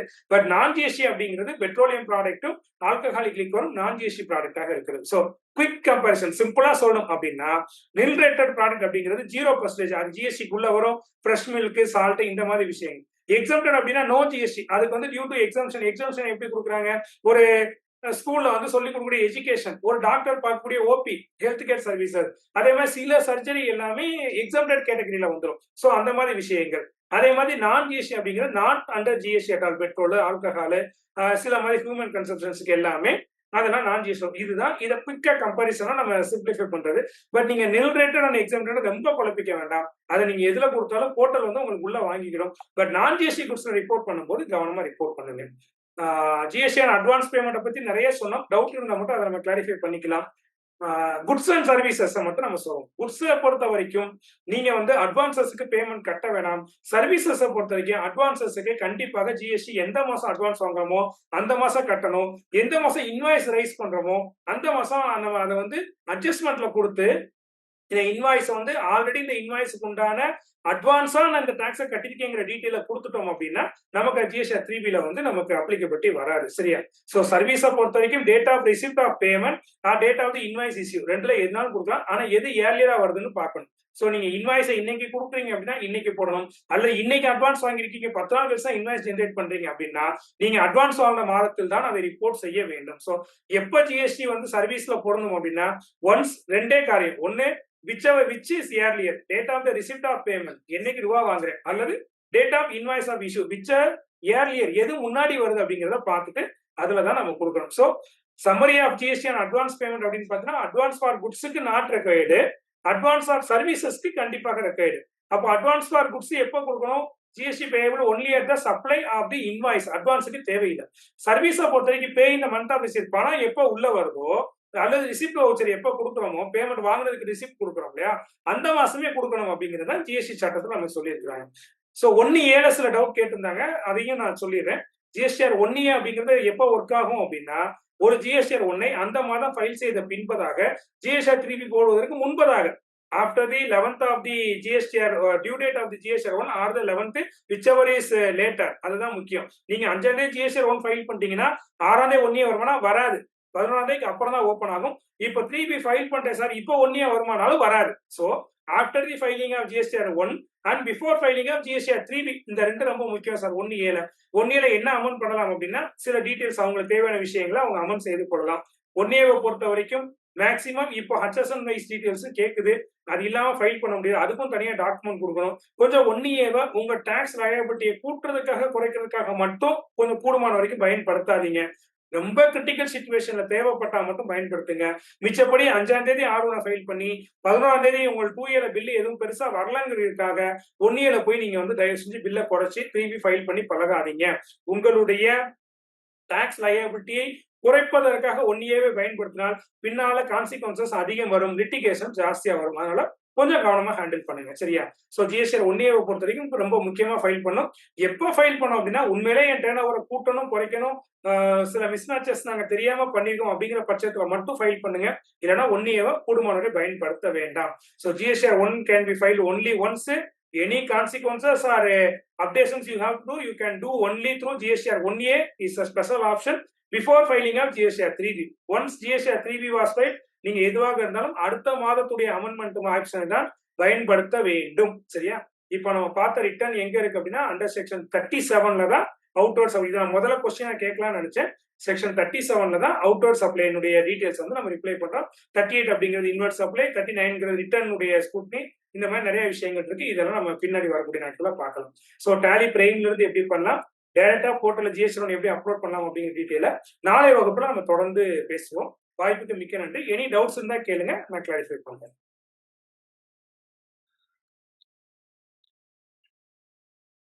Sir thank you sir, thank you. So நாளைக்கு சார் வந்து ஜிஎஸ்டிஆர் 1 எப்படி ஃபைல் பண்ணுறது அப்படிங்கிற லைவ் டெமோ முடிச்சதுக்கப்புறம் டே 19ல நம்ம செக்ஷனில் ரிட்டர்ன்ஸ்னா எதுனா அது சம்மந்தப்பட்ட ரூலில் என்ன சொல்லியிருக்காங்க அப்படிங்கிறத வேர்ட் பை வேர்ட் பார்த்துட்டு நெக்ஸ்ட் ஐஎம்எஸ் நெக்ஸ்ட் நம்ம live demo of IMS and 3B போயிடலாம். ஓகேங்களா? ஓகே. ஸோ நான் ஸ்க்ரீனை ஸ்டாப் பண்ணிக்கிறேன். வேறு டவுட் இருந்தால் கேட்கலாம். பூர்ண செல்வகுமார் சார், நான் 2 பேருமே அவைலபிளாக தான் இருக்கோம். சார் வணக்கம் சார். சொல்லுங்கள் சார். ஹலோ சார், டவுட் இருக்குது சார். இப்போ ஜிஎஸ்டிஆர் ஒன்லைங்க சார், நம்ம வந்து அவுட்வர்ட் சப்ளை வந்து இப்போ டர்ன் ஓவர் வந்து 10 லட்ச ரூபா நம்ம சேல்ஸ் ரிப்போர்ட் பண்ணுறோம். சேம் மாதம் 1 லட்ச ரூபா கிரெடிட் நோட் இருக்கு. ஸோ நெட் டாக்ஸபிள் சப்ளை வந்து 9 லேக்காக இருக்கும். நம்ம ஹெச்எஸ்என் சம்மரியில் வந்து 10 லேக் ரிப்போர்ட் பண்ணுறோம். டிஃபரன்ஸ் கரெக்டாக இல்லை அங்கேயும் லெஸ் பண்ணி பண்ணணுமா? சார், ஹெச்எஸ்என் சம்மரினா என்னன்னா, அந்த மாதம் நீங்கள் எவ்வளவு சேல் பண்ணீங்களோ அதோட குவான்டிட்டி வைஸ் ஐட்டம் ரிப்போர்ட்டிங், அவ்வளோதான். என்னென்ன ஐட்டம் எவ்வளவு குவான்டிட்டி சேல் பண்ணிருக்கீங்கன்னு. கரெக்டா? ஆமாம். ஓகே. ஸோ வந்து நீங்கள் 10 லட்ச ரூபா சேல் பண்ணீங்க. அந்த 1 லட்சம் என்ன சொன்னீங்க? கிரெடிட் நோட் சம் ரிட்டர்ன்ஸ் ஆயிருக்கு. போன மாதமோ இந்த மாதமோ ஏதோ ஒரு மாதம் நடந்திருக்கு வச்சுக்கோங்களேன். அது என்ன கிரெடிட் நோட்? அது என்ன கிரெடிட் நோட்? குட்ஸ் ரிட்டர்ன் ஆகுது சம்திங் மாதிரி. குட்ஸ் ரிட்டர்ன் ஆச்சுன்னா அந்த குட்ஸ் உங்களுக்கு திரும்பி வந்துருமா? ஆமாங்க சார். ஸோ அப்போ நெட் வேல்யூ தான் அங்கே போடணும். சிம்பிளாக சொல்ல போனால் டிராஃப்டை டவுன்லோட் பண்ணி பாருங்க. என்ன டாக்ஸ் லயபிலிட்டி, என்ன டாக்ஸபிள் வேல்யூ இருக்கோ அதுதான் ஹெச்எஸ்என் சம்மர்லையும் டேலி ஆகணும். ஓகே, ரெண்டுமே வந்து டேலி ஆகணும். ஆமாம். கிரெடிட் நோட் போட்டிங்கன்னா அதை கழிச்சு தான் ஹெச்எஸ்என் சம்மரி காமிக்கணும். டெபிட் நோட் போட்டிங்கன்னா அதை ஆட் பண்ணி தான் காமிக்கணும். அமெண்ட்மெண்ட் போட்டிங்கனாலும் அதோட நெட் எஃபெக்ட் என்ன, அது ஆட் ஆகுதுன்னா ஹெச்எஸ்என் சம்மர்லேயும் ஆட் ஆகணும், ரெடியூஸ் ஆகுதுன்னா ஹெச்எஸ்என் சம்மர்லேயும் ரெடியூஸ் ஆகணும். சரி சார். சார் இப்போ 1 இயர் பண்ணும்போதுங்க சார், சப்போஸ் ஒரு சின்ன சேஞ்சஸ் இருக்கு ஒரு இன்வாய்ஸில் அப்படின்னா 1 இயர்ல வந்து நம்ம ஒரு 5,000 டிஃபரன்ஸ் சேஞ்ச் பண்ணோம்னா அங்கேயே ஹெச்எஸ்என் சம்மரி போட வேண்டியிருக்கு. அப்போ 1ல வந்து நம்ம ஆல்ரெடி கொடுத்துருப்போம். இங்கே ஒன்றை மறந்துடுங்க. 1 இயர் டெவலப் பண்ணுங்க. அதுல என்ன டாக்ஸ் லயபிலிட்டி வருதோ அதே இது ஹெச்எஸ்என் சம்மரியோட மேட்ச் ஆகணும். அது இருந்தால் போதும். அங்கே எங்கேயும் டேலி ஆகணும்னு அவசியம் இல்லை. அதான் அந்த ரிட்டர்னோட டோட்டல் சம்மரி ஹெச்எஸ்என் சம்மரியோட மேட்ச் ஆகணும். Okay okay. இப்போ இன்னொரு சின்ன டவுட் சார். இப்போ ஒரு B2Bக்கு பதிலாக தெரியாமல் B2C வந்து ஃபைல் பண்ணிடுறோம். அதாவது ஜிஎஸ்டி நம்பர் வந்து அவங்க கொடுக்க வைக்காங்க வச்சுக்கோங்களேன். அதை நீங்க அமெண்ட்மெண்ட் பண்ணீங்கன்னா உங்களுக்கு ஹெச்எஸ்என் சம்மர்ல எந்த சேஞ்சஸும் வராது. ஏன்னா உங்களோட லயபிலிட்டி எதுவும் சேஞ்ச் ஆகாது. இல்லை என்னோட டவுட் வந்து இப்போ B2Cல போட்ட ஃபைல் பண்ண இன்வாய்ஸை B2Bல அமெண்ட் பண்ண முடியுமா? என்ன ரீசன்? அதான் சார், ஜிஎஸ்டி நம்பர் வந்து தெரியாமல் அவங்க கொடுக்காம விட்டாங்க. அது B2C சப்ளை நினைச்சிட்டு நம்ம ஃபைல் பண்ணிட்டோம். First of all GST number இல்லாமல் ஒரு இன்வாய்ஸ் இஷ்யூ பண்ணீங்கன்னா அந்த ரிசிபெண்ட்டுக்கு ஐடிசி எடுக்க எலிஜிபிலிட்டியே கிடையாது. ஸோ அதனால அதை மாற்ற வேணாம் அப்படிங்கிறது, அமெண்ட்மெண்ட் பண்ண வேணாம் அப்படிங்கிறது என்னோட வியூ. இல்லை கண்டிப்பா பண்ணி தான் ஆகணும்னா பண்ணிக்கலாம். பண்றதுக்கு போர்ட்டல் அலோவ் பண்ணும். ஓகேங்களா? நீங்க இன்வாய்ஸை திருப்பி மாத்தி கொடுக்கணும் ஜிஎஸ்டி நம்பரை போட்டு. ஸோ இந்த மாதிரி B2Cயை B2Bயை மாத்துறதுல நிறைய வந்து ஃபியூச்சர்ல நோட்டீசஸ் வரலாம். நீங்க வேணும்னே B2Cயை B2Bயா மாத்திருக்கீங்க அப்படிங்கிற ஓகே. மாதிரி நோட்டீசஸ் வரலாம் ஃபியூச்சர்ல. Okay okay. ஸோ உங்களோட ரிசிபன் இன்வாய்ஸ் நம்பர் கொடுக்காமல் வாங்கிட்டாரு, தெரிஞ்சோ தெரியாமலோ மறந்து போய் வாங்கிட்டாருன்னா அது அவரோட தப்பு. Okay okay. சரி. ஓகே.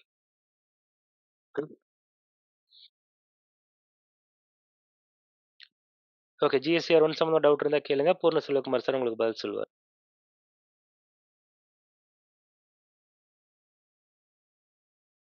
இது எக்ஸம்ப்டட் கூட்ஸ்ல இப்போ வந்து ஸ்கூல் ஃபீஸ் நோட் புக்ஸ் எல்லாம் எக்ஸம்ப்டடு.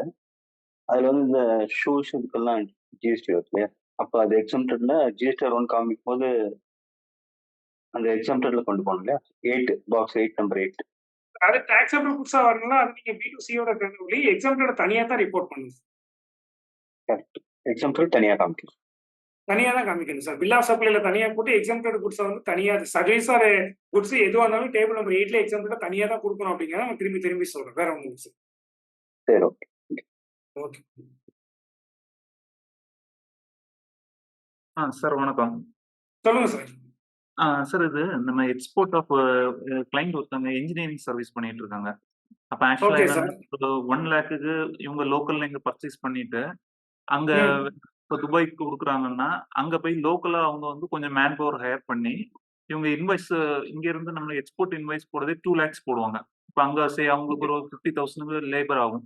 இப்போ 1 லேக் ம். இங்க குட்ஸுக்கு ஆகுது, குட்ஸ் இங்க இருந்து எக்ஸ்போர்ட் ஆகுது. அங்க லோக்கல்ல ஒரு 50,000 போகுது.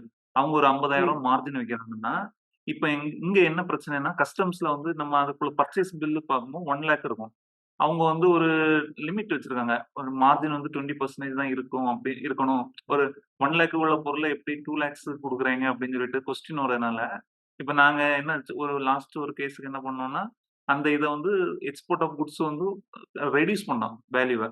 1 லேக் 15,000 1 லேக் 20,000 அப்படின்னு ரெடியூஸ் பண்ணிட்டு தனியாட்டு எக்ஸ்போர்ட் ஆஃப் சர்வீஸ்ன்னு சொல்லிட்டு இன்னொரு பில் போட்டாங்க. ஏன்னா நம்மளுக்கு பேங்க் அக்கௌண்ட்ல 2 லேக்ஸ் வந்திருக்கும் கரஸ்பாண்டிங்கா. நம்ம வெளிநாட்டுல இருக்கக்கூடிய கஸ்டமர்ல இருந்து 2 லேக்ஸ் வந்திருக்குன்னு வச்சுக்கோங்களேன். அப்போ வந்து 2 பில்லாட்டு போடுவோம். இது எனக்கு கரெக்டா படல. அது கரெக்டா இதுல ஏதாவது இருந்தா ஒன்னு எக்ஸ்பிளைன் பண்ணுங்களேன்.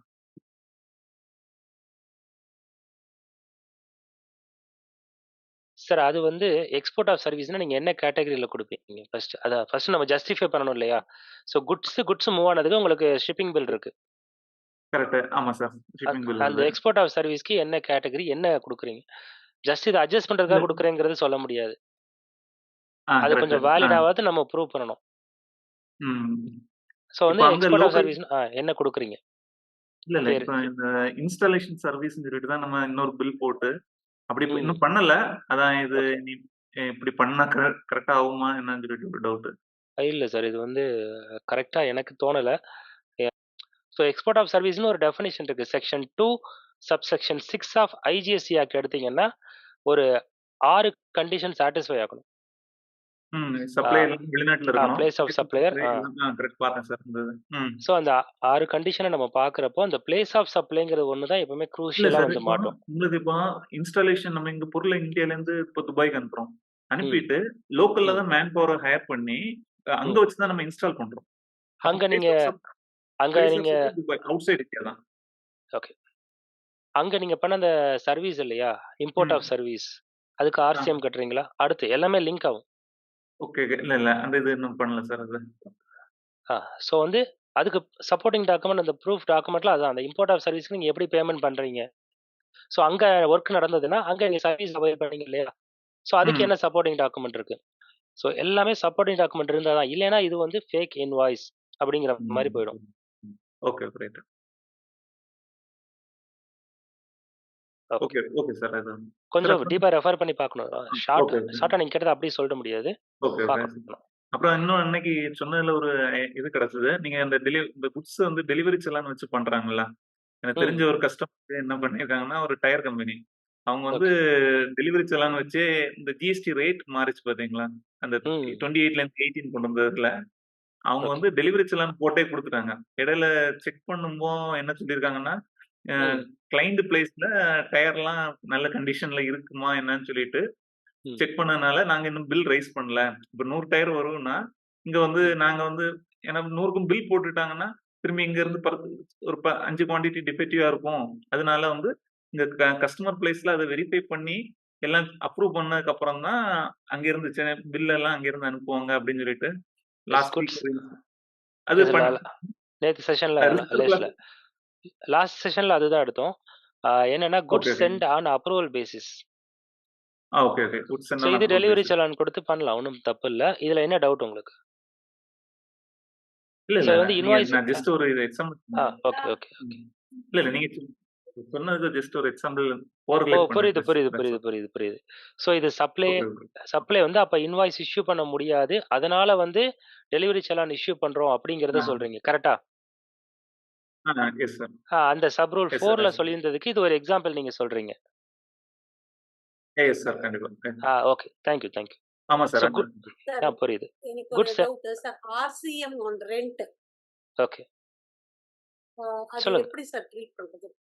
ஜிஎஸ்டிஆர் வந்து அதை எப்படி ரிஃப்ளெக்ட் பண்ணுது? ஜிஎஸ்டிஆர் 1ல வந்து ஆர்சிஎம் டிக்ளேர் பண்றதுக்கு எந்த காலமும் கிடையாது.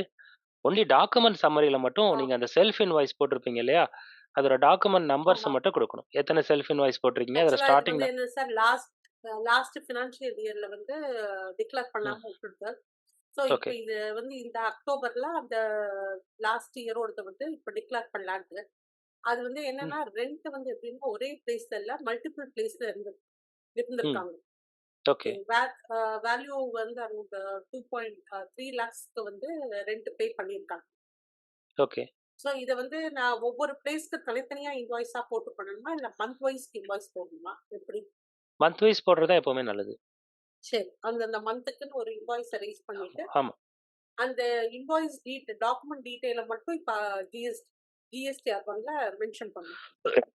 ஆமா, அதுல மென்ஷன் பண்ணிட்டு 3Bல நீங்க கட்ட வேண்டிய ஆர்சிஎம் டாக்ஸையும், உங்களுக்கு ஐடிசி எலிஜிபிள்னா அந்த ஐடிசியும் எடுத்துக்கலாம். அந்த லயபிலிட்டி ஆர்சிஎம் கட்ட வேண்டிய டாக்ஸ்க்கு இன்ட்ரெஸ்டையும் சேர்த்து கட்டிடுங்க. ஓகே, அது எப்படி அந்த ஓகே நான் 3B வரும்போது நான் அதை கேட்டுக்கிறேன் சார். அது எப்படி அங்க பேமெண்ட் கேளுங்க, அது ரொம்ப சிம்பிள். நீங்க இதுக்கு முன்னாடி 3B பண்ணிருக்கீங்களா? ரெகுலரா பண்ணிட்டு இருக்கேன் சார். இன்ட்ரெஸ்ட் மட்டும் எப்படி கால்குலேட் பண்ணா, அந்தந்த ஆர்சிஎம் பேமெண்ட் டியூ டேட் இருக்கு இல்லையா, ஆமா. அந்தந்த மந்த்துக்கான டியூ டேட்ல இருந்து இன்ட்ரெஸ்ட் 18% கால்குலேட் பண்ணீங்க. ஒவ்வொரு மந்த்துக்கு தனித்தனியா இன்ட்ரெஸ்ட் போடணும். நான் எக்ஸல் ஷீட் ஒன்று தரேன் 3B பண்றப்போ, சரி. லேட் ஃபீ கால்குலேஷன், இன்ட்ரெஸ்ட் கால்குலேஷனுக்கு. ஓகே, இப்போ நான் வந்து வெறும் டாக்குமெண்ட் டீடைல்ஸ் மட்டும் மென்ஷன் பண்ணா போதும் இதுல ஜிஎஸ்டிஆர். ஆமா. Okay, thank you.